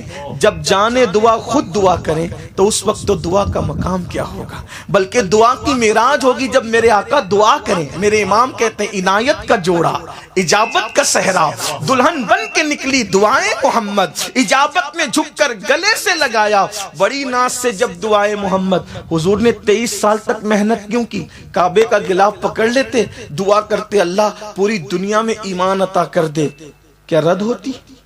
بتاؤ بتاؤ۔ ایزی منی اور شارٹ ٹائم ترقی کے چکر میں حرام کاموں کی طرف جانے والوں، ہمیں بتایا جا رہا ہے کہ رسول کو بھی ایک منزل سے گزارا جا رہا ہے، جانے دعا کو بھی ایک منزل سے گزارا جا رہا ہے، وجہ تخلیق کائنات کو بھی ایک منزل سے گزارا جا رہا ہے۔ کیسے؟ اپنا گھر چھوڑ رہے ہیں، دار ارقم میں جا رہے ہیں، پتھر کھا رہے ہیں، زخمی ہو رہے ہیں، پیر طائف کی وادیوں کے اندر لہو لہان ہو رہے ہیں، اس کے بعد مکہ چھوڑ کر مدینہ طیبہ جایا جا رہا ہے، بدر میں جانثاروں کی شہادت ہو رہی ہے، احد میں گھر والوں کے کلیجے چبائے جا رہے ہیں، کفن دینے کے لیے کپڑا تک موجود نہیں ہے، کان کاٹنے والے، ناک کاٹنے والے، ہونٹ کاٹنے والے، انگلیاں کاٹنے والے اس کے گلے کا ہار بنا کر کے پہن رہے ہیں۔ یہ سب چیزیں دیکھ کر ہچکیاں بھر بھر کے رویا جا رہا ہے، لیکن یہ نہیں کہا جاتا کہ پوری دنیا دنیا کو مسلمان کر دے. کیوں؟ اس لیے کہ دنیا عالم اسباب ہے. یہ سب منزل سے گزر رہے ہیں. پھر خندق بھی کھود رہے ہیں. اللہ اکبر. احد میں دندان شہید بھی ہو رہے ہیں, زخمی بھی ہو رہے ہیں. یہ ساری چیزیں ہیں. اللہ اکبر. پورا خاندان کربلا میں کٹتا ہوا دیکھ بھی رہے ہیں. یہ ساری چیزیں ہو رہی ہیں. اور ہمیں بتایا جا رہا ہے کہ جب محبوب کو ان منزلوں سے گزارتے ہیں تو تم کون؟ شارٹ ٹائم میں ترقی کرنے کے چکر میں حرام کام کرتے ہو. نہیں, ہر انسان کو کسی نہ کسی پروسیجر سے گزرنا ہے, منزلوں سے گزرنا ہے. دنیا عالم اسباب ہے, اس لیے ایزی منی کے چکر میں جوا نہ کھیلنا, حرام کاروبار نہ کرنا. اور ایک بات یاد رکھنا, کس کے لیے کماتے ہو؟ بتاؤ, کماتے کس کے لیے ہو؟ ہر انسان کی فکر یہ ہے میں اپنے بچوں کے لیے کماتا ہوں. آپ بھی اور سب. ہمارے دل میں بھی کہیں نہ کہیں یہ بات ہے کہ ہم بھی جو کماتے ہیں تو کس کے لیے؟ بچوں کے لیے. بچے سکون سے رہے, اطمینان سے رہے, خوش رہے. ہمارے بچے کسی کے سامنے ہاتھ نہ پھیلائے. ہر انسان بچوں کے لیے کر رہا ہے اور کچھ کوئی بات نہیں. کوئی بندہ ایسا بتا دو جو بچوں کے لیے نہ کرتا. سب کو فکر ہے میرے بعد میرے بچے اچھے گھر میں رہے, اچھی دکان رہے, اچھا مکان ہے, سب کچھ ہے. اس کے لیے انسان بہت کچھ کرتا ہے. لیکن آپ سے ایک بات کہوں, اگر حرام چھوڑ کے جاؤ گے تو بچوں کا بھلا کیا؟ بتاؤ, آپ کے بچے حرام کھائیں گے, حرام کا خون بنے گا. نمبر 1 نقصان, وہ آپ کے باغی ہوں گے. سب سے پہلے حرام کھانے والے بچے کبھی ماں باپ کی وفادار نہیں ہو سکتے. کتنے بھی بڑے اسکول میں ڈال دو, کتنے بھی بڑے مدرسے میں ڈال دو, کتنی بھی ان کی تربیت کر لو, جن کا خون حرام سے بنا ہے وہ کبھی ماں باپ کے وفادار نہیں ہو سکتے, ماں باپ کے فرما بردار نہیں ہو سکتے. معذرت کے ساتھ برا مت ماننا, بچوں کی وہ بہت پڑھایا لکھایا سب کچھ کیا. جن کے بچے لات مار کر کے گھر سے نکالتے نا بڑھاپے میں, ان کو غور کرنا چاہیے کیا انہوں نے حرام نہ کھلایا تھا؟ جن کے بچوں کو حلال کھلایا گیا, ان کی تربیت ہو نہ ہو, پڑھے لکھے ہو نہ ہو, وہ ماں باپ کے وفادار نظر آئیں گے. جا کے تحقیق کر لیجئے, چیک کر لیجئے, دیکھ لیجئے. آپ کے بچے جتنی بڑی بڑی اسکولوں میں پڑھتے ہیں, علماء کے بچے اتنی بڑی اسکولوں میں نہیں پڑھتے, لیکن علماء کے بچے آپ کو جتنے مؤدب نظر آئیں گے وہ اوروں کے بچے نہیں. وجہ کیا ہے؟ کہیں نہ کہیں حرام کی شمولیت ہے. میں یہ نہیں کہہ رہا سب حرام کرنے لگے, یہ نہیں. جہاں حرام ہوگا وہاں وفاداری نہیں ہوگی. جہاں حرام ہوگا. ایک بات مجھے یاد آئی حلال و حرام پر, بات بڑی خوبصورت سی یاد ہے. ایک بزرگ تھے, بہت بڑے بزرگ, وہ پبلک میں بیان نہیں کرتے, وہ بیان کرتے تھے ولیوں میں. ولیوں کو سلوک کی منزل بتاتے, تصوف کے مقام اور مرتبے بتاتے. ایک مرتبہ ولیوں کی محفل سجی ہوئی تھی, ایسے میں وہ واضح و نصیحت کر رہے تھے تصوف کے مقامات, سلوک وغیرہ کے مرتبے, سیر اللہ کیا ہے, سیر فی اللہ کیا ہے, سیر من اللہ, جو بھی بیان کر رہے ہوں گے. ورنہ یہ تاتانیہ والوں کے لیے سر پہ جانے والی بات نہ ہو جائے, مشکل نہ ہو جائے. میں اس کی طرف نہیں, لیکن بات اصل جو ہے وہ یہ ہے. ایسے میں کیا ہوا کہ قریب میں کچھ بچے کھیل رہے تھے, ان میں سے بچے کھیلتے کھیلتے اچانک گیند اڑ کر کے محفل میں آ گئی. سب بچے چھپ گئے, سب کے بچے چھپ گئے. ان کا بھی بیٹا تھا ساتھ میں. اس نے بولا کیا ہوا؟ بولے گیند گئی بزرگوں کی محفل میں, کھیل رک گیا. اتنی سی بات پہ اس کو اتنی سی بات لگی, اتنی سی بات پہ آیا دوڑتے ہوئے, نہ سلام نہ کلام, گیند اٹھائی بھاگا. جتنے بیٹھے ہوئے تھے سب نے سوچا اتنے بڑے ولی جو ولیوں کو وصیت نصیحت اور سلوک کی باتیں کر رہے ہیں, ان کا بچہ اتنا بے ادب, اتنا بے ادب بچہ. چہرے پہ سوال آیا, صاحب کشف تھے, اللہ والے تھے. چہرے پہ سوال آیا, پڑھ لیا. کہنے لگے اس بچے کا قصور نہیں, میرے بیٹے کو بے ادب دیکھ کر اس کے بارے میں بدگمان مت ہونا, اس کا قصور نہیں, قصور میرا اور میری بیوی کا ہے. لوگ اور حیران ہو گئے, قصور ان کا ان کی بیوی کا؟ کہا ہاں. ایک بار 3 دن کا ہمارے گھر فاقہ تھا, میری بیوی بھوک سے بے چین تھی. ایسے میں پڑوسی نے کچھ کھانا لا کر کے دیا, اور وہ کھانے کی ہم نے تحقیق نہیں کی کہ حلال کا ہے کہ حرام کا, اور کھانا ہم دونوں نے کھایا. اور جب پیٹ میں کھانا گیا تو میرے دل میں خیال آیا کہ بیوی سے ملاقات کروں, وظیفہ زوجیت ادا کروں. اسی رات یہ بچہ اپنی ماں کے پیٹ میں آیا. بے تحقیق کھانے کی نحوست ہے کہ ہمارے گھر میں یہ بے ادب پیدا ہوا ہے. جو کھانا بے تحقیق کھا لو اس میں بچے بے ادب پیدا ہوتے ہیں، تو جو جوا کھیل کر کے اولاد کو کھلائے، بیوی کو کھلائے، بچوں کو کھلائے، پھر ان کی اولاد کیا ہوگی اندازہ کریں۔ آپ کہتے ہیں وہ بگڑ گیا، زانی ہو گیا، شرابی ہو گیا، یہ ہو گیا، وہ ہو گیا۔ میرے بھائی تو نے کھلایا کیا؟ تجھے پتا ہے اللہ اکبر، سلطان ابراہیم نور بخشی کے گھر میں جب بچہ ماں کے پیٹ میں آیا تو سلطان نور بخشی نے اپنی بہن کو کہا، بہن میری بیوی پر جو ہے تم پیرا رکھنا، خبردار حرام لقمہ اس کے پیٹ میں پہنچنے نہ پائے، حرام تو حرام ہے، کوئی مشکوک ڈاؤٹ فل لقمہ بھی میری بیوی کے پیٹ میں پہنچنے نہ پائے۔ بہن نے کہا بھائی کیوں؟ تو کہا کہ میرا بچہ اس کے شکم میں آ گیا ہے، اگر ڈاؤٹ فل یا حرام کھائے گی تو بچہ ویسا نہیں ہوگا جیسا میں چاہتا ہوں۔ اور پھر اپنی بہن کو متعین کیا، اور پھر اس گھر میں جو بچہ پیدا ہوا ان احتیاط کی برکتیں تھی، اسی بچے کو دنیا نے سرکار مخدوم اشرف جہانگیر سمنانی کے نام سے یاد۔ تکبیر، نعرہ رسالت، فیضان حضور مخدوم سمنا۔ آپ سمجھتے کیا ہو حلال کو؟ اگر اسی پہ بات آ گئی ہے، ایک بات اور عرض کرتا ہوں، لاٹری کے پیسے سے بچوں کو کھلا رہے ہو، جوا کے پیسے سے کیا بکرے کا گوشت حلال دیکھتے ہو کہ حلال کیا کہ نہیں کیا؟ صرف ذبح کرنے سے گوشت حلال نہیں ہوتا، جیب کی رقم کا بھی تو اعتبار ہے، کہاں سے لایا اس کا بھی تو اعتبار ہے، کہاں سے کمایا اس کا بھی تو اعتبار، اور صرف شراب اور جوے سے رقم حرام نہیں ہوتی۔ اگر آپ کرانہ دکان لے کے بیٹھے ہیں اور جھوٹ بول کے کاروبار کر رہے ہیں تو وہ بھی تو حرام ہے، دھوکہ دے رہے ہیں وہ بھی تو حرام ہے۔ بتائیے تو صحیح۔ میں تو لوگوں کو اتنا کہتا ہوں، کچھ لوگوں کو تکلیف ہے اسلامی معاشرہ کے جلسے بہت ہوتے، میں نے کہا بالکل بند کرو اسلامی معاشرہ کے جلسے، اور بند ہو جائیں گے۔ صرف ایک کام کرو، پوری قوم حلال کو لازم پکڑ لو، نہ لوگ بگڑے پیدا ہوں گے، نہ اسلامی معاشرہ کے جلسوں کی ضرورت پڑے گی۔ اور یہ ماں کے پیٹ سے بچے بگڑے پیدا ہوئے کیونکہ لقمہ سے میں، لقمہ سے میں۔ بابا فرید رحمت اللہ علیہ کی امی جان جوانی میں بیوہ ہو گئی تھی، اور ان کا خاندان بادشاہوں کا خاندان تھا۔ بھائیوں نے کہا بہن تم اور تمہارا بچہ ہمارے گھر آ جاؤ، کہا مجھے بچہ بگاڑنا نہیں ہے۔ توجہ ہے آپ؟ مجھے بچہ بگاڑنا نہیں ہے۔ کہا کیوں؟ کہا تم لوگ بادشاہ کی اولادیں ہو نا، بادشاہ کیا نوکریاں کرتے ہو نا، بادشاہوں کے حلال حرام نہیں دیکھا جاتا۔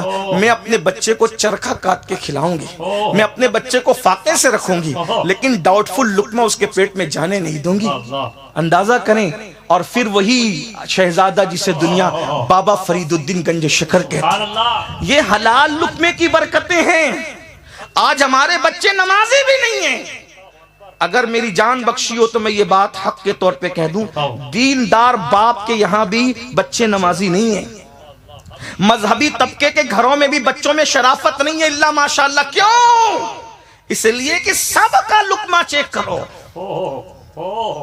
مجھے تو کبھی کبھی فکر یہ ہوتی ہے کہ لوگ ہم لوگوں کو بھی پتہ نہیں کہاں کا لے کے جائیں، ہمیں پتہ بھی نہیں ہوتا کہ اس کا جوے کا دھندا ہے، اس کا سود کا دھندا۔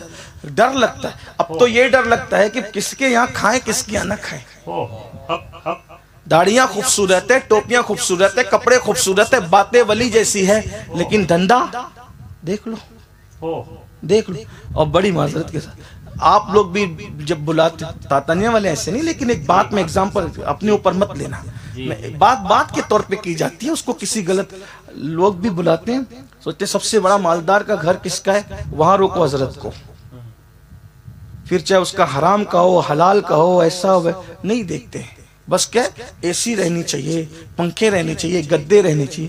میں کہتا ہوں اللہ کے بندو کم از کم ہمیں تو آزمائش میں نہ ڈالا کرو، اگر مسجد کے حجرے میں روکنا پڑے تو روک دیا کرو، اس لیے کہ مسجد کے حجرے کی گرمی اس حرام کی اے سی سے بہتر ہے۔ لیکن آپ لوگ اپنے پیروں پہ رحم نہیں کر رہے ہو، اپنے علماء پہ رحم نہیں کر رہے ہو۔ یہ جو ہم لوگ بولتے بولتے بہت سارے مقرر مر گئے، ہارٹ اٹیک آ گیا، قوم سدھرتی کیوں نہیں ہے؟ جو سامنے بیٹھے ان کے پیٹ میں دیکھو، اور جو تقریر کرے ان کے پیٹ میں دیکھو۔ آپ کیا سمجھتے ہو حرام کو؟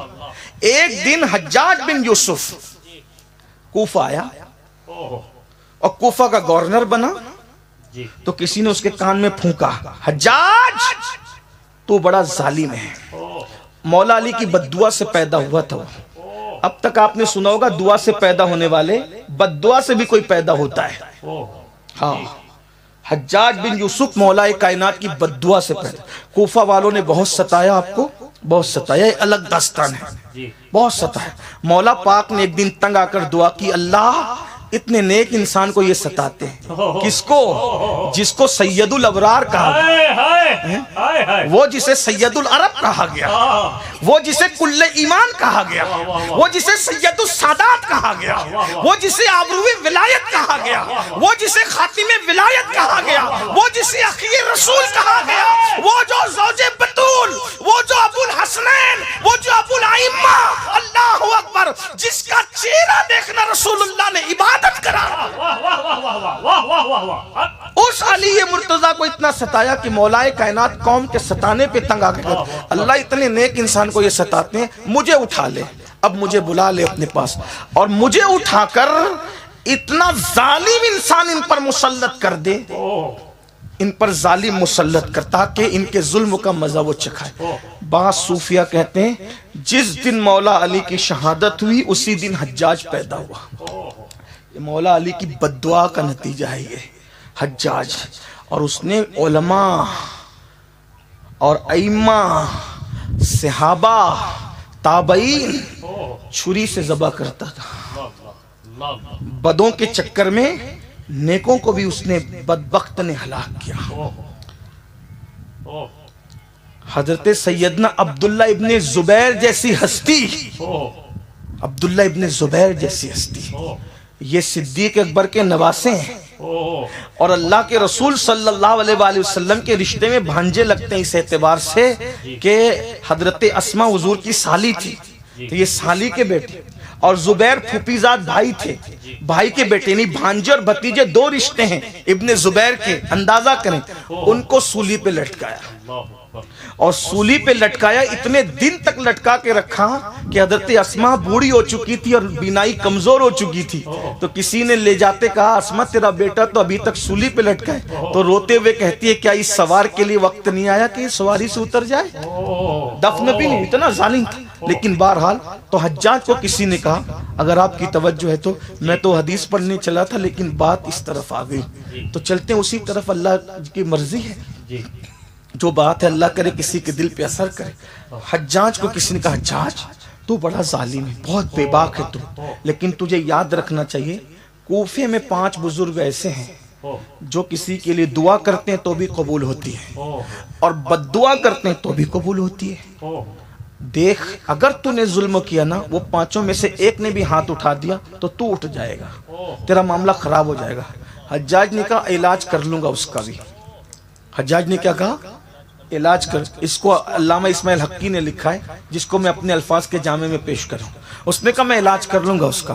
کہا کیا علاج کرے گا؟ کہا دیکھنا کیا علاج کرتا ہوں۔ جن 5 بزرگوں کے نام لیے گئے کہ یہ مستجاب الدعوات ہیں، یعنی جو دعا کرتے ہیں قبول ہوتی ہے، دعا بھی قبول ہوتی ہے، بد دعا بھی قبول ہوتی ہے، ان 5 بزرگوں کو اس نے اپنے محل میں بلایا، اور بلانے کے بعد ان کو دعوت کھلائی۔ وہ دعوت کھا چکے، کھانے کے بعد جب جانے لگے تو انہوں نے کہا حجاج ہم 5 وہ ہے کوفہ میں جس کے لیے دعا بد دعا کر دیں سب قبول ہوتی ہے، سنبھل کے رہنا۔ حجاج نے کہا جاؤ یہاں سے، تم کچھ نہیں کر سکتے میرا، چلو جاؤ یہاں سے، کچھ نہیں کر سکتے۔ انہوں نے کہا کیوں نہیں کچھ کر سکتے؟ کہا میں نے تمہارے پیٹ میں حرام لقمہ ڈال دیا ہے، تمہارے پیٹ میں حرام لقمہ ڈال دیا، اب مجھے تم سے کوئی خوف نہیں۔ دنیا اس چیز کو سمجھتی ہے، مسلمانوں کو بے اثر کرو، ان کی عبادتوں کو بے اثر کرو، کیوں؟ حرام لقمہ، کچھ بھی کھا رہے ہو، کیسے بھی کھا رہے ہو، کیسے بھی کما رہے ہو، حلال پہ توجہ کس کی ہے؟ اللہ ماشاءاللہ۔ تو میں عرض کر رہا تھا بابا فرید گنج شکر رحمت اللہ تعالی علیہ کی امی نے کہا میرے بیٹے کو فاقے سے رکھوں گی لیکن بادشاہوں والا لقمہ نہیں کھلاؤں گی۔ اللہ اکبر۔ جانتے ہیں پھر کیا ہوا؟ چرخہ کاٹتی تھی، بیٹے کی پرورش کرتی تھی، کئی دن بابا صاحب بھوکے رہتے تھے۔ بابا صاحب کہتے ہیں ایک ہفتہ بھی میں بھوکا رہا ہوں کبھی کبھی میں ایسا کرتا تھا کہ صبر مجھے آ جائے، میں کنکر اٹھا کر اپنے منہ میں ڈال لیتا تھا، کنکر منہ میں ڈال لیتا تھا تاکہ مجھے سکون مل جائے۔ میری بھوک کا یہ حال ہوتا تھا۔ فرماتے ہیں مجھے جو بھی بنائے میری ماں نے بنائے، اور کیا مرتبہ ملا۔ دیکھیے پیر کی نظر پڑتی ہے تو مرتبے ملتے ہیں، لیکن میر عبد الواحد بلگرامی رحمت اللہ علیہ فرماتے ہیں بابا فرید الدین گنج شکر مرید ہونے سے پہلے عرش پہ لکھا ہوا پڑھا کرتے۔ یہ ہم سنیوں کا عقیدہ ہے عرش۔ اور بڑی پیاری بات پھر لکھی جس کو میں اپنے الفاظ کے جامع میں پیش کروں۔ آپ مرید ہونے کے لیے کتب صاحب سے مرید ہونے سے پہلے آپ مرید ہونے کے لیے گئے تھے وہاں حضرت سیدی شیخ شہاب الدین عمر سہروردی کے دربار میں۔ جب پہنچے مرید ہونے کے لیے تو بابا صاحب کو دیکھ کر، بچپنا تھا ابھی، داڑھی کے بال بھی پورے نہیں نکلے تھے، بابا صاحب کو دیکھ کے شیخ صاحب سمجھ گئے آیا کون ہے۔ اس وقت دسترخوان لگا ہوا تھا۔ فرمایا شہزادے بیٹھو کھانا کھاؤ۔ کس لیے؟ کہا مرید ہونا ہے۔ کہا پہلے کھانا کھاؤ پھر دیکھتے ہیں۔ اللہ اکبر۔ تو دسترخوان لگا تھا، ہاتھ دھلائے، سب نے ہاتھ دھلے، سب نے ہاتھ دھلے۔ بابا صاحب کی باری آئی تو انہوں نے بھی ہاتھ دھلے، اور ہاتھ دھلے تو 1 2 3 4 لوٹے پر لوٹا، لوٹے پہ لوٹا ڈالا جاتا رہا، اور یہ ہاتھ دھلتے رہے۔ لوگوں اشارہ کرنے لگے دیکھو حیثیت کیا ہے، ہاتھ دھلنے کا طریقہ نہیں پتا، اتنے بڑے بزرگ سے مرید ہونے آئے۔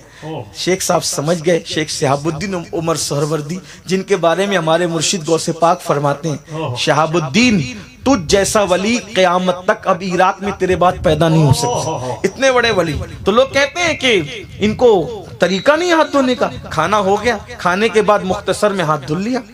تو شیخ صاحب سمجھ گئے یہ لوگ سب بدگمان ہو گئے ہیں اور یہ بہت بڑی ہستی ہے، بچپنے بڑی ہستی ہے۔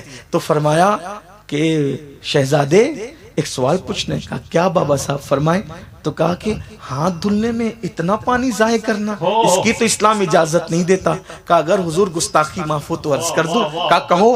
کہا کہ یہ جو آپ کی کنیز ہاتھ دھلانے آئی تھی نا، اس کی پیشانی پہ نظر پڑی تو میں تقدیر پڑھ رہا تھا کہ اس کی تقدیر میں لکھا تھا یہ جہنمی ہے، تو میں نے سوچا اتنے بڑے ولی کی خانقاہ میں خدمت کرنے والی کنیز جہنم میں جائے گی، تو میں ہاتھ نہیں دھل رہا تھا، اس کی تقدیر دھل رہا تھا، میں ہاتھ نہیں اس کی تقدیر دھل رہا تھا حضور۔ تب حضرت شیخ شہاب الدین نے فرمایا شہزادے تیرا حصہ میرے پاس نہیں ہے، جو مرید ہونے سے پہلے یہ مقام رکھتا ہو پھر اس کا حصہ میرے بھائی قطب الدین بختیار کاکے کے پاس۔ تو جیسے شخص کو اسی کا مرید ہونا چاہیے، جا وہ تیرا انتظار کر رہا ہے۔ یہ حلال کی برکتیں ہیں، حلال کو لازم پکڑو۔ آج ہم حلال پہ توجہ نہیں، بس پیسہ آنا چاہیے، کہیں سے بھی آئے۔ حاجیوں کا مال حاج کے نام پہ ہڑپ کر کے کھا لو، عمرہ کا مال کھا لو، جھوٹ بول کے کچھ بھی کر لو، اس لیے کہ قوم کا حال بدل گیا اور بہت بدل گیا۔ حلال کو لازم پکڑو، اور جب تک پیٹ میں حلال نہیں جائے گا اولاد سدھری ہوئی بھول جاؤ۔ بات آئی ہے حلال کی، شادی کا موقع ہے، مجھے ایک بات شادی پر ہی یاد آ گئی، چلیں اسی پر بات پوری کر لوں۔ ٹائم بھی تو ہو گیا ہے ماشاءاللہ، 1 گھنٹے کا ٹائم تھا وہ پورا ہوا چاہتا ہے۔ وہ جو حدیث پڑھی تھی اس کو پھر کسی، ماشاءاللہ میں آس پاس تو آتے ہی گھومتا ہی رہتا ہوں، آتا جاتا رہتا ہوں، کبھی وہ حدیث پھر پڑھ کے بات ہو جائے گی۔ کہتے ہیں کہ ایک شخص جوانی میں نیک بن گیا، بہت نیک، اور پیور والا نیک، میرے اور آپ جیسا نیک نہیں۔ ہم لوگ صرف نماز کو ہی سب کچھ سمجھتے ہیں، اور بلکہ کچھ جماعتیں ایسے نکل گئی جو کہتے ہیں بھائی نماز پڑھو سب معاف ہے، نماز پڑھو سب معاف، نماز پڑھو سب معاف۔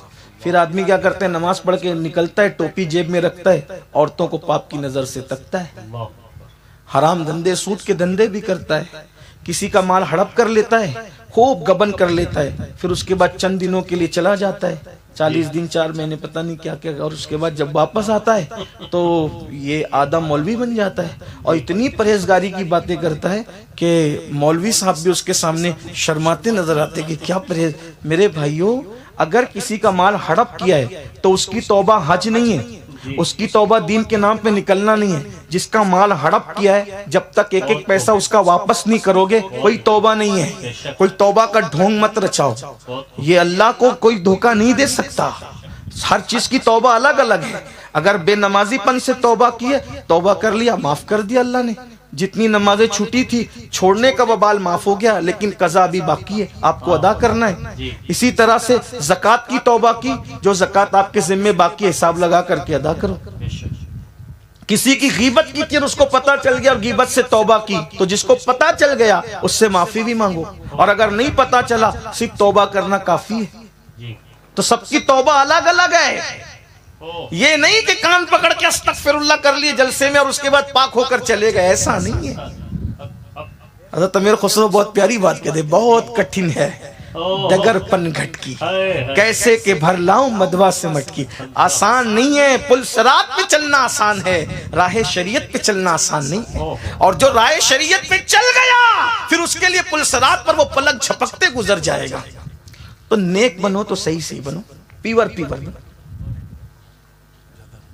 لمبا ونو چیم نعرہ تکبیر، اپنے بے ہاتھ اونچا کر لیجو، نعرہ تکبیر، نعرہ رسالت۔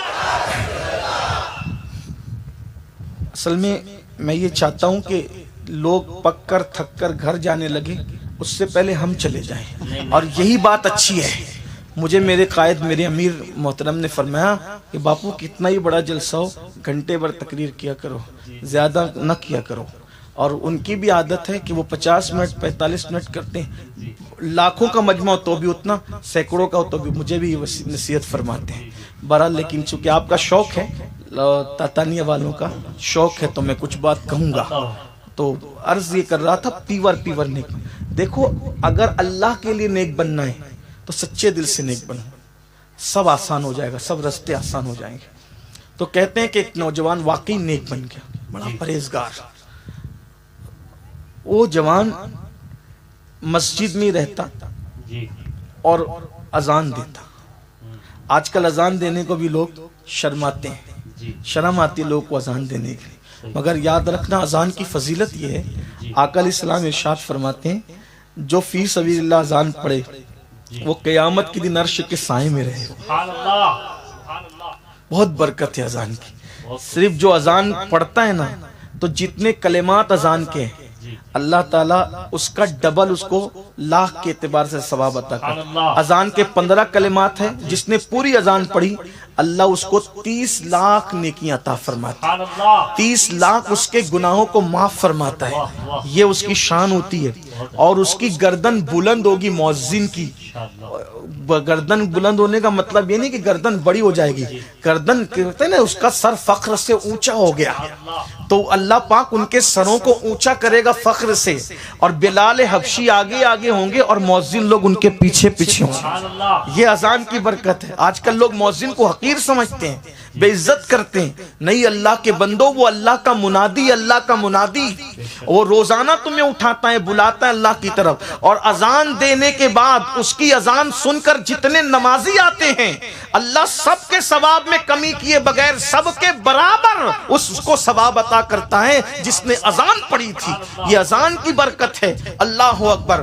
تو وہ نیک بن گیا، پرہیزگار، متقی، اور مسجد میں اذان پڑھتا، اور اس کی عادت تھی فجر کے بعد اشراق پڑھتا، چاشت پڑھتا اور چلا جاتا بازار میں، محنت مزدوری کرتا، ایک روٹی اتنی رقم کماتا، ایک روٹی جتنے میں ایک روٹی آ سکے اتنی رقم کماتا، پھر مسجد میں آ کے تلاوت میں مصروف ہو جاتا، اور وہ ایک روٹی پہ پوری یعنی پورا دن اس کا گزر جاتا۔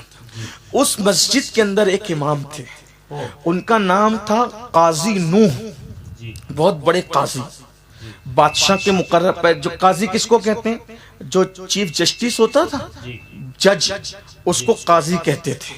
تو قاضی صاحب جو جج صاحب تھے وہ مسجد میں امامت کرتے تھے، ان کا نام تھا نوح، اور اسی مناسبت سے ان کو لوگ قاضی نوح کہتے تھے۔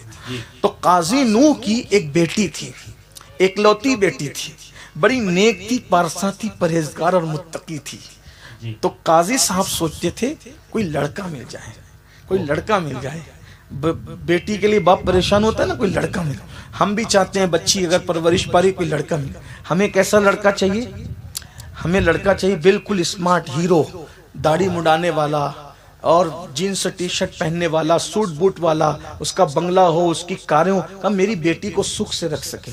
میں ٹی شرٹ جینس پہننے والوں کو ٹارگٹ نہیں کر رہا ہوں، لیکن ایک بات میں کہتا ہوں، یہ جو سوٹ بوٹ دیکھتے ہو، یہ ظاہری ٹھاٹ باٹ دیکھتے ہو، اس میں آپ کی بچی سکھ سے نہیں رہتی، بلکہ بہت سارے ایسے سوٹ بوٹ کے اندر ایسے لٹیرے ہوتے ہیں کہ آپ کی بیٹی بستر پہ سسکیاں لے رہی ہوتی ہے اور وہ کہیں اور مزے اڑا رہا ہوتا ہے، کیونکہ ہم لوگ نہیں دیکھتے۔ میں شادی کے موقع پہ گیا تو لوگوں نے مجھ سے کہا کہ ذرا یہ بتائیے کہ بیوی کیسی ہونی چاہیے اور شوہر کیسا ہونا چاہیے، تو میں نے لوگوں کو ایک مشورہ دیا کہ تم نے بیوی ڈھونڈا ہی نہیں اور تم نے شوہر ڈھونڈا ہی نہیں، بیٹی کے لیے تم نے بیوی نہیں ڈھونڈا، بیٹے کے لیے تم نے بیوی نہیں ڈھونڈا، اور بیٹی کے لیے تم نے شوہر نہیں ڈھونڈا۔ تو لوگ حیران ہو گئے، یہ کیسی بات کر رہا ہے؟ تو میں نے کہا جب تم رشتہ تلاش کرتے ہو تو کیا ڈھونڈتے ہو؟ ڈاکٹر، ٹیچر، انجینئر، تاجر، یہ سب دیکھتے ہو، مالدار، یہ سب دیکھتے ہو۔ آپ سے پوچھتا ہوں، ڈاکٹر کی ضرورت کس کو ہے؟ کس کو ہے؟ مریض کو ہے، بیوی کو نہیں ہے۔ ٹیچر کی ضرورت کس کو ہے؟ طالب علم کو ہے، بیوی کو نہیں ہے۔ تاجر کی ضرورت کس کو ہے؟ تاجر کو ہے، بیوی کو نہیں ہے۔ آپ تو شوہر ڈھونڈتے ہی نہیں ہونا، تو مسائل کہاں پیدا ہو رہے ہیں؟ بولے ہاتھ کی مہندی نہیں چھٹی حضرات، طلاق ہو رہی ہے، زگزگ ہو رہی ہے، بیٹی جل کے مر رہی ہے۔ میں نے کہا آپ نے شوہر کب ڈھونڈا؟ آپ تو ڈاکٹر ڈھونڈ رہے تھے، آپ تو انجینئر ڈھونڈ رہے تھے، آپ تو مالدار ڈھونڈ رہے تھے۔ میں نے کہا یہ سب کی ضرورت، ڈاکٹر کی ضرورت مریض کو ہوتی ہے، ٹیچر کی ضرورت طالب علم کو ہوتی ہے۔ جب بیٹی کے لیے شوہر ڈھونڈنے کے لیے نکلو، ڈگریاں نہ دیکھا کرو، اس کی شرافت دیکھا کرو، اس کا کردار دیکھا کرو۔ کیوں؟ اس لیے کہ جو ڈاکٹر ہو صاحب کردار بھی ہو ضروری نہیں ہے، حالانکہ ڈاکٹر ہو کر بھی لوگ صاحب کردار ہوتے ہیں، میں انکار نہیں کر رہا ہوں، لیکن کردار دیکھو، پرائیورٹی کردار کو دو۔ اللہ کے رسول علیہ السلام فرماتے ہیں جب بھی بہو ڈھونڈو یا پھر اس کے بعد جو وہ داماد ڈھونڈو تو اس کا گھر نہ دیکھو، اس کی ڈگریاں نہ دیکھو، بلکہ اس کی دینداری دیکھو، اس کی سفید چمڑی بھی مت دیکھو، اس کی دینداری دیکھو، اس کا اخلاق دیکھو، اس کا کردار دیکھو۔ ڈاکٹر نہیں ہوگا، اگر صاحب کردار ہے بیوی کا وفادار ضرور ہوگا، بیوی کے ساتھ اچھا سلوک کرے گا۔ ٹیچر نہیں ہوگا، کوئی ضروری ہے کہ سب کے شوہر ٹیچر ہے دنیا میں، سب کے شوہر ڈاکٹر ہے، لیکن دیکھو جنہوں نے اخلاق دیکھا، کردار دیکھا، تو ان کی بیٹیاں سکھ سے رہ رہی ہے۔ آج ہم لوگ ڈگریوں کے غلام ہو گئے۔ میں ڈگریوں کا مذاق نہیں اڑا رہا ہوں، ڈگریوں کی اہمیت ہے، لیکن کردار کے ساتھ ڈگری مل جائے تو سونے پہ سہاگا ہے۔ بہت سے ایسے لوگ ہیں میرے بھائی جو ٹھیلا ڈھکیلتے ہیں، لیکن ڈاکٹر، ٹیچر، بادشاہ سے بھی اچھا اپنی بیوی کو رکھتے ہیں، کیونکہ وہ شریف لوگ ہوتے ہیں۔ ڈاکٹر بھی شریف ہوتے ہیں، ٹیچر بھی شریف۔ میں یہ بات نہیں کر رہا ہوں دوسری طرف نہ بات جائے، مگر شرافت ایک الگ چیز ہے۔ تو میری گزارش ہے رشتے شرافت کی بنیاد پہ کرو، بلکہ کچھ لوگ تو برادری میں اتنے ڈوب گئے۔ میں کہتا ہوں اللہ کے بندو، ہماری برادری صرف اسلام ہے، ہماری برادری صرف ہم مومن ہیں، مسلمان ہیں، محمد الرسول اللہ کے غلام ہیں، اور اس سے بڑی ہماری ڈگری کوئی ہے ہی نہیں کہ ہم غلامان مصطفیٰ ہیں، کیونکہ ساری ڈگری قبر کے باہر رہے گی، ایمان کی ڈگری قبر کے اندر تک جائے گی۔ اس لیے ان ڈگری کو دیکھو، سپاہی کے ساتھ کر رہا ہے، منصوری کے ساتھ کر رہا ہے، مرزا کے ساتھ کر رہا ہے، پٹھان کے ساتھ کر، یہ سب کچھ ہو رہا ہے۔ میں کہتا ہوں اگر مومن دیکھ لیا ہوتا نا ایمان اور صرف ایمان، تو آج یہ حال نہ ہوتا۔ جب برادری کے نام پر بچیوں کو 30 20 سال 35 سال بٹھا کے رکھتے ہو، آخری میں نتیجہ کیا ہوتا ہے؟ کسی اور کا ہاتھ پکڑ کے چلی گئی جس کا اسلام سے بھی تعلق نہیں۔ یہ صورتحال پیدا ہو رہی ہے، بہت دردناک حالات سے ہم گزر رہے ہیں۔ اس لیے جہالت کی طرف نہ جاؤ، ایمان کی طرف آؤ، اسلام کی طرف آؤ، شریعت کی طرف آؤ۔ آپ کو بتائے جب رسول اللہ صلی اللہ علیہ وآلہ وسلم کے گھر میں جو بہویں آئی ہیں، کون ہے وہ؟ حضور علیہ السلام کے گھر میں جو بہویں آئی کون ہے؟ سیدہ شہربانو کون ہے؟ کنیز بن کر آئی تھی، حالانکہ وہ کنیز تھی نہیں، وہ تو بادشاہوں کی بیٹی تھی، کنیز بن کر آئی تھی۔ اور ان کے ساتھ 2 بہنیں اور بھی تھی، 3 بہنیں اور بھی کنیزیں تھی۔ فاروق اعظم نے کہا بیچ دو ان سب کو۔ مولا کائنات نے کہا امیر المومنین، بادشاہوں کی اولاد کے ساتھ ایسا سلوک نہیں کر سکتے، ایک کام کرو، یہ مجھے دے دو، یہ مجھے دے دو۔ مولا کائنات نے لے لیا۔ لینے کے بعد کہا ایک بیٹی میرے گھر کی بہو بنے گی، واہ واہ واہ، ایک بیٹی ابو بکر صدیق کے گھر کی بہو بنے گی، واہ واہ، اور ایک بیٹی عمر ابن خطاب کے گھر کی بہو بنے گی۔ واہ واہ واہ، تینوں شہزادیوں کو تینوں گھر میں دے دیا۔ اسی طرح سے عبداللہ ابن عمر، محمد ابن ابو بکر اور امام حسین، یہ تینوں ایک دوسرے کے ساڑو ہوتے ہیں، جی ماشاءاللہ، یہ تین، جی جی، اور تینوں کے گھر میں بیٹے ہی بیٹے پیدا ہوئے۔ واہ واہ واہ واہ، حضرت محمد بن ابو بکر کے گھر میں حضرت قاسم پیدا ہوئے، جی وہی شہزادی سے جو کنیز بن کر کے آئی تھی۔ جی اسی طریقے سے حضرت عبداللہ کے گھر میں سالم پیدا ہوئے، جی، عبداللہ ابن عمر کے گھر میں، اور سیدنا امام حسین کے گھر میں میرا امام، میرا مرشد، مظلوم کربلا، سید العابدین، سید الساجدین، سیدنا امام زین العابدین کی ولادت، سبحان اللہ، جن کے بارے میں میرے آقا فرماتے ہیں ایک دن امام حسین کو بہت چوم رہے تھے، پیار کر رہے تھے، سینے سے لگا رہے۔ ابن حجر مکی اپنی کتاب میں لکھتے ہیں تو میرے آقا کہتے ہیں جابر یہ میرا بیٹا حسین ہے، جی یا رسول اللہ، یہ میرا بیٹا حسین ہے، جی یا رسول اللہ، میرا بیٹا حسین ہے، جی یا رسول اللہ۔ کہ اس کے جو اولاد ہوگی اس میں سے ایک بیٹا ہوگا، اس کا نام علی ابن حسین ہوگا۔ واہ واہ واہ، پیدا ہونے سے پہلے نام بھی دے رہے ہیں، اس کا نام علی ابن حسین ہوگا۔ اور پتہ ہے جو میرا بیٹے کے گھر بیٹا پیدا ہوگا علی ابن حسین، اس کی شان کیا ہوگی؟ قیامت کے دن عرش کے نیچے سے آواز آئے گی کہاں ہے سید العابدین، کہاں ہے سید الساجدین؟ تو اس وقت کوئی اور نہیں، میرے بیٹے کا بیٹا علی ابن حسین اٹھ کر کے کھڑا ہو۔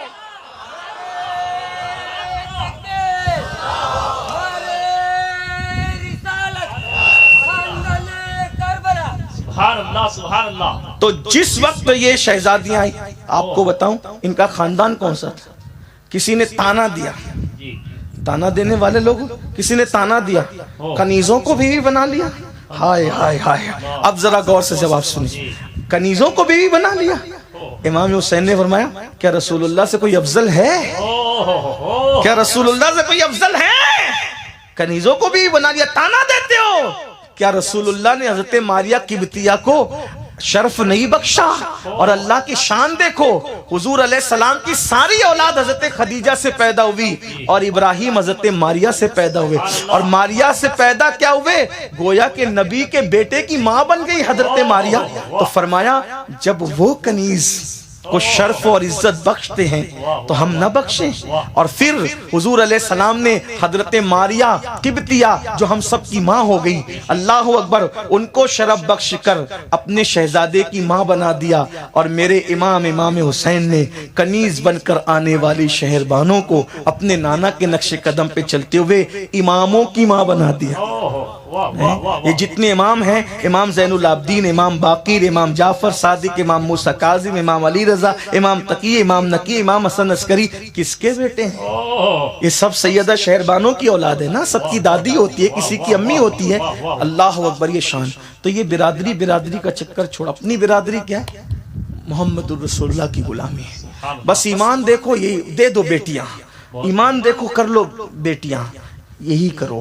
تو بات میں یہ عرض کر رہا تھا کہ قاضی نو کو فکر تھی میری بیٹی رشتہ کیسا، لیکن کچھ سمجھ میں نہیں آ رہا۔ وہ اللہ والے لوگ تھے، درہم و دینار کے غلام نہیں تھے، مال کے غلام نہیں تھے، پیسوں کے غلام نہیں تھے۔ تو قاضی نو نے اس لڑکے کو بلایا، اس جوان کو، ایک جوان ادھر آ۔ وہ مسجد میں رہتا تھا۔ وہ جوان آیا، جی قاضی صاحب حکم۔ فرمایا بیٹا تیری شادی ہو گئی؟ نہیں میری شادی نہیں ہوئی۔ کیوں نہیں ہوئی؟ میرا خود کا گھر بھی نہیں ہے حضرت، اور میں تو آپ دیکھتے ہیں مسجد میں پڑھا رہتا ہوں، چاشت کی نماز پڑھ کے جاتا ہوں اور کما کر کے آتا ہوں، ظہر سے پہلے مسجد میں آ جاتا ہوں، ایک روٹی اتنا کما لیتا ہوں، بس ایک روٹی اتنا کماتا ہوں، اور اس سے زیادہ کماتا نہیں۔ کون مجھے بیٹی دے گا؟ فرمایا میں دوں گا، میری بیٹی میں تجھے دوں گا، تیری نیکی تقوی پرہیزگاری کی بنیاد پہ میری بیٹی۔ قاضی صاحب کیا کہہ رہے ہیں آپ جج ہیں، بادشاہ کے مقرر کردہ جج، اور میں فقیر آدمی، میرا خود کا گھر نہیں، کوئی چھت نہیں، کوئی کاروبار کچھ بھی نہیں، میں کہاں رکھوں گا اس کو؟ کہ وہ انتظام بھی میں کر دوں گا، انتظام میں کروں، تو نے صرف اتنا کرنا ہے، ہاں بول اگر تو کرنا چاہتا ہے۔ کہ قاضی صاحب غور کر لیں، مکمل کی چادر میں ٹاٹ کا پیون اچھا نہیں لگتا، لوگ آپ کو نام رکھیں گے کہ کس کو دے دیا؟ کہ وہ میں دیکھ لوں گا، مجھے تو صرف تقوی دیکھنا ہے، اور میں جانتا ہوں کہ تو متقی پرہیزگار ہے۔ پسند ہے بول. اس آنکھ بھر گئی, گردن نیچے ہو گئی. کل کے لڑکے بھی کیا تھے اللہ, اگر ان سے شادی کی بات کی جاتی تھی تو گردن جھک جاتی. آج تو ڈھونڈ کے لاتے ہیں. افسوس کی بات ہے بھائیوں, ڈھونڈ کے لاتے ہیں. اسی سے میں نے کرنا ہے. ماں باپ مناتے بیٹا دیکھ وہ اپنے معیار کے لوگ نہیں ہیں, وہ بدماش لوگ ہیں, وہ لڑکی بدماش ہے, لڑکوں کے ساتھ گھومتی ہے. نہیں, میں نے تو کرنا ہے. ارے حضرت ابا آپ کا دور الگ تھا, امی تمہارا دور الگ تھا, ہمارا دور الگ. یاد رکھنا جب حج میں ماں باپ کی خوشی نہ ہو, نماز میں ماں باپ کی خوشی نہ ہو, تو اللہ وہ نمازیں اور حج رد کر دیتا ہے. ماں باپ کا دل دکھا کر اگر کوئی نفل نماز پڑھے تو اللہ نمازیں رد کر دیتا ہے. ماں باپ کو ناراض کرے کوئی حج کرے, اللہ حج رد کر دیتا ہے. شادی میں برکت کیسے ہوگی؟ یہ جو ڈھونڈ کے لاتے ہو یہ شریفوں کا کام نہیں ہے. جب سرکار مدینہ مصطفیٰ جان رحمت سے حضرت نفیسہ نے کہا تھا کہ اے میرے بھتیجے محمد تم شادی نہیں کرتے, تو میں خیال نہیں آیا. تو کہا کرو گے؟ کہا کس سے؟ کہا خدیجہ سے. کہا وہ ملکہ تجار ہے, ان سے شادی. وہ خود کہہ رہی تھی کہ وہ تمہارے ساتھ شادی کرنا چاہتی ہے, تمہاری کیا مرضی ہے؟ جواب سنیں, مختار کائنات مالک کل فرماتے ہیں نفیسہ شریفوں کے رشتے ایسے رستے میں طے نہیں ہوتے. میرے چچا لوگ ہیں, ان سے جا کے بات کرو, اگر وہ ہاں کر دے تو میں بھی ہاں کر دوں. یہ اللہ کے رسول علیہ السلام نے قانون دیا. یہاں تو واٹس ایپ پر رشتے تھے, فیس بک پر رشتے تھے. قوم کی بچیوں سے کہتا ہوں ہنسنے کی ضرورت نہیں. فیس بک پر جو جیسا دکھتا ہے ویسا ہی اس کا کردار ہو, کوئی ضروری ہے؟ ارے 500 روپے کی چپل خریدنے جاتے ہو, دوستوں سے مشورہ کرتے ہو, اور جس کو زندگی کا ساتھی بنانا ہے فیس بک پر, واٹس ایپ پر, صرف فون پر. ارے جس کی زبان اچھی ہو اس کا دل بھی اچھا ہو, یہ ضروری ہے؟ قوم کی بچیاں برباد ہو رہی ہے فیس بک کے چکر میں. فیس بک پہ رشتے طے ہوتے ہیں. اللہ کے رسول علیہ السلام نے فرمایا, حالانکہ ان کو حق تھا, عمر بھی 25 سال کی ہو گئی تھی, اور ان سے زیادہ عقل مند کون ہو سکتا ہے؟ ارے عقل نے ان کے تلووں کا بوسہ دیا ہے تو عقل کو معراج نصیب ہو گئی, لیکن ہمیں قانون دیا میرے چچاؤں سے جا کے بات کرو, جو ان کی مرضی ہوگی وہ میری مرضی. اور ہم لوگ اپنی مرضی سے سب طے کرنے نکلے. نہیں, یہ رشتے جو طے ہوتے ہیں نا, یہ تجربے کی بنیاد پہ ہوتے ہیں. عورتیں رشتے دیکھنے جاتی ہیں, بڑے بوڑھے رشتے دیکھنے جاتے ہیں, چلنے کے انداز سے بتاتے ہیں لڑکی کیسی ہوگی. ہاں, ناک دیکھ کر, کان دیکھ کر, گول چہرہ, لمبا چہرہ, یہ سب دیکھ کر کے کہتے ہیں وہ تو ایسی ہوگی. اور 99% ان کے تجربات صحیح ثابت ہوتے. آپ کیا سمجھتے ہو؟ اپنی اپنی مرضی سے چلا رہے ہو. ہم سب سمجھتے ہیں. یاد رکھنا, کچھ تجربے کتاب پڑھنے سے آتے ہیں, کچھ تجربے سفر کرنے سے آتے ہیں, اور کچھ تجربے صرف عمر بڑی ہونے سے آتے ہیں. اس لیے ہمارے یہاں طریقہ کیا ہے, رشتے خود نہیں ڈھونڈیں گے چھوکرے چھوکریاں, کیونکہ ان کو تجربات نہیں ہے. زندگی کا ساتھی ڈھونڈنا ہے. کون ڈھونڈے گا؟ جس کی داڑھی سفید ہو گئی, بڑھاپا آ گیا تجربہ کرتے کرتے, وہ دادا دیکھے گا, وہ دادی دیکھے گی, وہ نانا دیکھے گا, وہ نانی اور رشتہ ایک کو کرنا ہوتا ہے. کبھی امی جا رہی دیکھنے, کبھی بھابھی جا رہی دیکھنے, کبھی بہن جا رہی دیکھنے. سب یہ لوگ کیوں جاتے ہیں؟ سب اپنی اپنی رائے پیش کرتی, کیونکہ زندگی کا ساتھی طے کرنا ہے. یہ چیزیں ہیں طے کر. اللہ کے رسول علیہ السلام کے گھر کتنے رشتے آئے. آقا علیہ السلام نے فرمایا عمر کم ہے, لیکن جب مولا علی کا رشتہ ہے, آقا علیہ السلام نے فرمایا انتظار تھا. توجہ, حالانکہ جنہوں نے رشتے بھیجے تھے وہ فضیلت میں, افضلیت میں, علم میں, عمل میں کوئی کم نہ تھے, لیکن حضور علیہ السلام نے کسی اور کا انتخاب کر رکھا تھا. بات ٹوٹ جاتی ہے, دل کا درد ہے کہاں تک بکھیرا جائے. لیکن بہرحال بیٹیوں کو چاہیے کہ فیس بک پہ رشتے نہ طے کریں. آپ سے بھی کہتا ہوں اتنے نادان مت بنو, اتنے نادان مت بنو. فیس بک پہ رشتے طے نہیں ہوتے, شریفوں کے تو نہیں ہوتے, پارکوں میں رشتے طے نہیں ہوتے, ٹرینوں میں پہلی ملاقات اور بس میں پہلی ملاقات پہ رشتے طے نہیں ہوتے. ہماری زندگی 3 گھنٹے کی فلم نہیں ہے, ہمیں پوری زندگی جینا ہے. فلموں کو دیکھ کر پریکٹیکل لائف میں فالو کرنے والوں, اپنی زندگی 1 گھنٹے کا سیریل نہیں ہے, ہمیں پوری زندگی گزارنی ہے.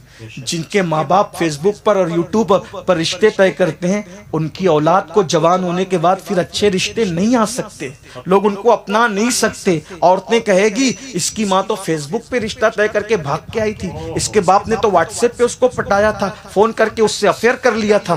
یہ صورتحال ہے۔ اپنے چند لمحوں کی لذت کی خاطر اپنے بچوں کا مستقبل تباہ نہ کرو، برباد نہ کرو، ہوش کے نام۔ اور ایک بات پھر آپ کو کہہ دوں، اتنا لاؤبالی پن نہیں بھی کرو گے نا تو جو قسمت میں لکھی ہے وہی ملے گی۔ فیس بک کے راستے سے جاؤ گے تو وہی ملے گی، اور ماں باپ کے خوشی کے راستے سے جاؤ گے تو بھی وہی ملے گی۔ اس لیے لاؤبالی پن کیوں کرتے ہو؟ اللہ کے یہاں ہر کام کا ایک وقت مقرر ہے، اللہ کے ہر ایک کام کا ایک ٹائم مقرر ہے۔ اللہ پاک کو کسی سے ملانا ہوتا ہے، کیسے ملاتا ہے؟ ایک چھوٹے سے چھٹاک بھر کے پرندے کو ذریعہ بناتا ہے ملانے کے لیے۔ کس طرح سے؟ کیا آپ نے قرآن نہیں پڑھا؟ قرآن نہیں پڑھا؟ اللہ اکبر، سورۃ النمل کے اندر ایک چھوٹا سا پرندہ جس کا نام ہدہد ہے اچانک غائب ہو گیا۔ سلیمان علیہ السلام نے کہا ہدہد کہاں ہے؟ حضرت وہ غائب ہے، بلا اجازت؟ جی حضور بلا اجازت، آنے دو اس کو، ذبح کر دوں گا۔ بچنے کی صورت ایک کہ اگر کوئی اچھی خبر لایا تو معاف کر دوں گا۔ ہدہد آیا، آنے کے بعد کہاں تھا؟ حضور میں پرواز کرنے لگا تھا اور میں نے ایسی خبر لایا ہے کہ یہ خبر اس سے پہلے آپ نے نہیں سنی ہوگی۔ کہا کیا؟ کہ ایک عورت ہے، حکومت کرتی ہے پورے ملک پہ، یمن پہ حکومت کرتی ہے، خوبصورت ہے، نیک سیرت ہے۔ اور پھر جو باتیں گئی، سلیمان علیہ السلام نے، کتنی ہوشیار اور دانش مند تھی وہ خاتون۔ سلیمان علیہ السلام نے خط لکھا، اپنے لشکر کو لے کے مطیع اور فرما بردار بن کر کے جلدی سے آ جاؤ۔ خط گیا تو اس نے اپنے وزیروں سے مشورہ کیا جس کا نام بلقیس تھا۔ کہا ایک کام کرتے ہیں، وہ اپنے آپ کو نبی کہتا ہے نا، نہیں جاتے ہیں، تحفے بھیجتے ہیں۔ اگر صرف بادشاہ ہوگا تحفے پہ خوش ہو جائے گا، راضی ہو جائے گا، اور اگر نبی ہوگا تو تحفے کی لالچ میں نہیں آئے گا، وہ ہمیں بلا کے رہے گا۔ اور بہت تحفے بھیجا حضرت بلقیس نے۔ سلیمان علیہ السلام نے کہا ہمیں یہ تحفے نہیں چاہیے، ہم نے کہا نا کہ آؤ اسلام قبول کرو اور مطیع اور فرما بردار ہو جاؤ۔ تب اس نے کہا کہ یہ واقعی نبی ہے۔ کتنی خاتون ہوشیار تھی۔ حضرت سلیمان اور بلقیس کو ملانے کے لیے کون بہانہ بنا؟ ایک چھوٹا سا پرندہ، چھٹاک بھر کا۔ اللہ کو ملانا آتا ہے۔ آپ نے کبھی سوچا جس کے بھائی نبی کی اولاد، بھائی یوسف علیہ السلام کے بھائیوں کا جو ذکر ہوتا ہے تو وہ بھی تو اولاد نبی تھے نا، آخر بھائی اتنے بے مروت کیسے ہو گئے کہ بھائی کو کنویں میں ڈال رہے، بیچ رہے؟ ایسا ہوتا ہے؟ لیکن خدا کی شان، ایک رنگ یہ تو ہے کہ ان کو حسد ہو گیا تھا، لیکن ایک حکمت یہ بھی ہے، اللہ کے ہر کام میں حکمت ہے۔ زلیخا سے ملانا ہے یوسف کو تو کنویں میں ڈلوایا جاتا ہے، بازار میں بچوایا جاتا ہے، عزیز مصر کے گھر پہنچایا جاتا ہے، اور پھر زلیخا سے ملایا جاتا ہے۔ دیکھ تو رہے ہیں آپ کس شان کے ساتھ ہے۔ بہرحال بات دور نکلی تو قاضی نوح کو اس جوان نے کہا کہ آپ غور کر لیجئے، کہ سب لوگ آپ کو تانا دیں گا، نہیں مجھے تو صرف متقی چاہیے۔ ٹھیک ہے، اگر بات یہ تو مجھے منظور ہے۔ شادی ہو گئی۔ شادی ہونے کے بعد قاضی نے کہا گھر کا انتظام کا نہیں، میں آپ سے گھر نہیں لوں گا، میں خود انتظام کر لوں گا، کرائے کا مکان لے۔ ایسے باغیرت ہوتے تھے داماد لوگ، آج تو ایسے چندی چور ہے کہ سسر سے جتنا مل جائے لوٹ لو، جتنا مل جائے ہڑپ کرو۔ بلکہ کچھ لوگ تو دھمکیاں دے دے کر کے بھیجتے ہیں، لے کر آ ورنہ پہنچا دیں گے، لے کر آ ورنہ پہنچا دیں گے۔ یہ حالات ہیں۔ بیوی لائے ہو یا بھکاری بنے ہو، اپنے بازوؤں کی قوت پر یقین رکھو، اللہ پر توکل رکھو، بھکاری نہ بنو۔ سسر کا مال مانگتے ہو، ارے اس نے اپنی بیٹی جوان کر کے دے دی، اس سے بڑی بات کیا ہے؟ بہرحال انہوں نے کہا کہ میں اپنا کرائے کا مکان لے لوں گا، آپ میری بیوی جو ہے ان کو بھیج دیں۔ اس کے بعد کرائے کے مکان لے لیا، بیوی کو لے آئے۔ لے آنے کے بعد شادی کی پہلی رات گزر گئی۔ فجر کی نماز میں جیسی وہ جوان آیا، قاضی صاحب نے دیکھا چہرہ، تجربے کار لوگ ہوتے ہیں نا، ہاں قاضی صاحب نے چہرہ دیکھا، نماز پڑھنے کے بعد کچھ نہیں کہا، سیدھا گھر گئے، بیٹی کے گھر۔ کیا ہوا بیٹی، کیسی گزری رات؟ بابا انہوں نے تو کوئی بات ہی نہیں کی، کوئی ملاقات بھی نہیں کی، مصلی بچھایا، نماز پڑھتے رہے۔ میں بھی پیچھے کھڑے ہو کے نماز. تم نے کچھ کہا؟ جب انہوں نے بات نہیں کی تو میں نے کیا بات کرنا تھا بابا؟ میں نے کوئی بات نہیں کی. یہ بیٹیاں تھیں، یہ بیٹیاں تھیں. اللہ اور اللہ رحم کرے. آج بیٹیاں ہیں کہ آگ کی بیٹیاں ہیں. کیا ہو گیا؟ اللہ اکبر. منگنی کے بعد ہی شوہر سے باتیں شروع. ماں باپ منع نہیں کرتے. کچھ تو بائک پہ لے کے گھومنے جاتے ہیں، منع نہیں کرتے. انا للہ و انا. چھوٹے چھوٹے دیہات میں ایسا نہیں ہے، بڑے بڑے شہروں میں ایسا ہے. اور منگنی سے پہلے سب کچھ ہو جاتا ہے، پھر شادی کے بعد طلاق کی نوبت آتی. بعض تو منگنی کے بعد سب کچھ کرنے کے بعد رشتہ ہی توڑ دیتے. لڑکی کو کہیں کا رکھتے ہی نہیں. ذمہ دار کون ہے؟ ماں باپ. ذمہ دار کون ہے؟ سیریل کی نقل کروانے والے ظالم ماں باپ. گھر کی بھاوجیں، بڑی بہنیں جو روک نہیں لگاتے. ہمارے یہاں منگنی کے بعد کوئی لڑکی بیوی نہیں بنتی. بلکہ ابھی یہ اویس میاں یہاں بیٹھا ہوا ہے، یہ نوشاد. کب ہے بیٹا شادی؟ کل ہے. سب لوگ آ گئے، منڈپ لگ گیا، کتنی سب رسومات ادا ہو گئی، ہار بھی پہن لیا. ابھی بھی وہ لڑکی جس کے ساتھ ان کا رشتہ ہونا ہے ان کی بیوی نہیں ہے. جیسے ہر آج اجنبی لڑکیاں ان کے لیے حرام ہے، ویسے وہ لڑکی بھی ابھی تک حرام ہے. کب تک؟ برات بھی آ گئی، سیرا بھی ہو گیا، قاضی بھی بیٹھ گیا، خطبہ بھی پڑھ لیا گیا، کلمے بھی پڑھا دیے گئے، ابھی تک کہ وہ جیسی حرام ہے جیسے تھی. کب تک؟ جب تک یہ اس کو قبول نہیں کر لیتے. قبول کیا تب حلال ہوگی. یعنی دیکھ رہے ہیں آپ سب کچھ. آج تو منگنی کے بعد جو کچھ ہو رہا ہے سیریلوں کی بنیاد پہ. سیریل جو تباہ کر رہے ہیں اللہ رحم فرمائے. اور سیریل گھر گھر عام ہیں. سیریلوں پر کون روک لگاتا ہے؟ لوگ تو کہتے ہیں ارے مولانا یہ تو سب گھریلو دیکھ. یہ گھریلو نہیں ہے، یہ میٹھا زہر ہے. میٹھا زہر جو ہمارے معاشرے کو تباہ کر رہا ہے. سیریل دیکھ کے ہم زندگی گزاریں گے جس کے پاس سیدہ فاطمۃ الزہرا کی زندگی، جس کے پاس سیدہ خدیجہ کی زندگی، جس کے پاس اماں عائشہ صدیقہ کی زندگی، اور مردوں میں مصطفیٰ جان رحمت کی زندگی، صدیق اکبر، فاروق اعظم، عثمان غنی، مولا علی، سعد، سعید، طلحہ، زبیر، عشرہ مبشرہ کی زندگی. ان زندگیوں کو چھوڑ کے ہم سیریلوں سے دیکھیں گے زندگی. نہیں، تباہ کر رہے ہو. گھر گھر کو جو آگ لگ رہی ہے اس پہ کنٹرول آپ کو کرنا پڑے گا. صرف جلسہ سن کر گھر مت جائیے، کچھ عمل کے میدان میں بھی ہے. بیٹی سے کہا بات نہیں کی تم نے؟ جب انہوں نے کوئی بات نہیں کی تو میں نے بھی نہیں کی بابا. غصے سے لال پیلے ہو گئے قاضی صاحب. سامنا ہوا، میں تو تجھے بڑا متقی سمجھا تھا، تو ایسا زہریلا نکلا. میں نے اپنی عزت کی پرواہ کیے بغیر صرف تیرے تقوی کو دیکھ کر اپنی بیٹی تجھے بیاہ دی، اور تو نے میری بیٹی کو اس قابل بھی نہ سمجھا کہ تو اس سے شادی کی پہلی رات ملاقات کرے، بیوی جیسا سلوک کرے. ہائے ہائے ہائے. اس جوان نے کہا قاضی صاحب میری بیوی ہی تو ہے، مجھ پہ حلال ہے، جب چاہوں گا ملاقات کر لوں گا، لیکن ابھی وہ وقت نہیں آیا. کیوں نہیں آیا وقت؟ کہ آپ قاضی ہو نا، جج ہو نا، آپ بادشاہ کے یہاں نوکری کرتے ہو نا، فیصلے میں آپ غلطی بھی کر دیتے ہو. مجرم کو سزا دلوانے کی بجائے معافی کا اعلان بھی کر دیتے ہو. کہیں مجھے ڈر ہے کہیں آپ کو رشوت بھی ملتی ہوگی. مجھے ڈر ہے بادشاہ کی جو تنخواہ ملتی ہے اس میں حلال اور حرام سب کی آمیزش ہو جاتی ہوگی. اس لیے کہ میں نے زندگی جینا ہے نا قاضی صاحب. میں نے جب بیج بونا ہے تو پیور پیور، اس لیے کہ مجھے صالح اولاد چاہیے، نیک اولاد چاہیے. اب تک آپ کی بیٹی کو آپ کھلاتے پلاتے رہے، جو میرے نزدیک حرام تو نہیں ہے لیکن ڈاؤٹ فل ضرور ہے. وہ میری بیوی ہے، آپ نے کھلا کھلا کر اپنی غذا کا رنگ چڑھایا نا، مجھے اس پہ اطمینان نہیں. میں یہ نہیں کہہ رہا کہ آپ نیک نہیں، آپ بہت نیک ہے قاضی صاحب. میں یہ نہیں کہہ رہا کہ آپ حرام کماتے، بالکل نہیں، لیکن مجھے اطمینان نہیں ہے کیونکہ آپ بادشاہ کے نوکر ہیں، بادشاہ کے نوکری کرتے ہیں. حلال حرام کی آمیزش، حالانکہ بادشاہوں کی نوکری پر حرام کا حکم نہیں لگایا جا سکتا. یہ تقوی کی بات ہے، یہ پرہیزگاری کی بات ہے، اور تقوی قانون سے اوپر کی بات کرتا ہے، پرہیزگاری قانون سے اوپر کی بات کرتی ہے، عشق و قانون سے اوپر کی بات کرتا ہے. قاضی صاحب آپ کا لقمہ اس کا خون بنا چکا، اور حدیث پاک ہے لقمے کا اثر حرام ہو یا حلال 40 دن تک رہتا ہے. تو اب میں اس کو اپنی محنت، پیور محنت کا کما کے پہلے 40 دن تک کھلاؤں گا. آپ کے لقمے کا اثر ختم ہوگا اور میرے لقمے کا اثر چڑھے گا، تب میں اس سے ملاقات کروں گا تاکہ میرے گھر اللہ نیک اولاد عطا فرمائے. اللہ اکبر.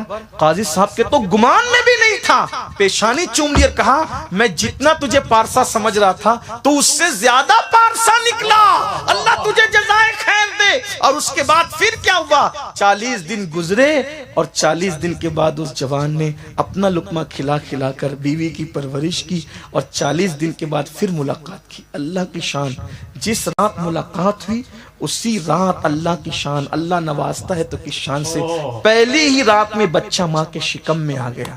اور جب وہ بچہ پیدا ہوا تو اس بچے کا نام عبداللہ رکھا گیا, اور اسی عبداللہ کو دنیا حضرت عبداللہ ابن مبارک کے نام سے جانتی ہے. یہ امام اعظم کے شاگرد تھے اور حضرت امام بخاری کے استادوں میں تھے, اور امام اعظم کہا کرتے تھے کہ اگر قیامت کے دن اللہ مجھ سے پوچھے گا نعمان تو دنیا سے میرے لیے کیا لایا ہے, تو میں عبداللہ ابن مبارک کو پیش کر دوں گا, اسی کے صدقے اللہ میری مغفرت فرما دے. دیکھو ایسے ماں باپ کے گھر ایسی اولاد ہوتی ہے. یہ ہے لقمہ حلال کی برکت. جوا چھوڑ دو, لاٹری چھوڑ دو, سود کے دھندے چھوڑ دو, حرام کمانا چھوڑ دو, جھوٹ بول کے کاروبار کرنا چھوڑ دو. یاد رکھنا تم جاہل ہو, ان پڑھ ہو, گوار ہو, کچھ بھی ہو, حلال کھلاؤ گے, حلال کماؤ گے, اللہ تمہارے گھر میں ولیوں کو پیدا کرے گا, اللہ تمہارے گھر میں علماء کو پیدا کرے گا. حلال لقمے کی تاثیر بیان ہی نہیں ہو سکتی. آقا علیہ السلام فرماتے ہیں طلب الحلال فریضۃ علی کل مسلم, ہر مسلمان پہ حلال کا طلب کرنا یہ فرض قرار دیا گیا ہے. اللہ تعالی ہم سب کو توفیق بخشے, مجھے بھی, میری نسلوں کو بھی, آپ سب کو اللہ رزق حلال عطا فرمائے. گفتگو کے درمیان کوئی غلطی ہو تو اللہ معاف کر دے. استغفر اللہ ربی ان ربی لغفور رحیم وما علینا الا البلاغ. السلام علیکم.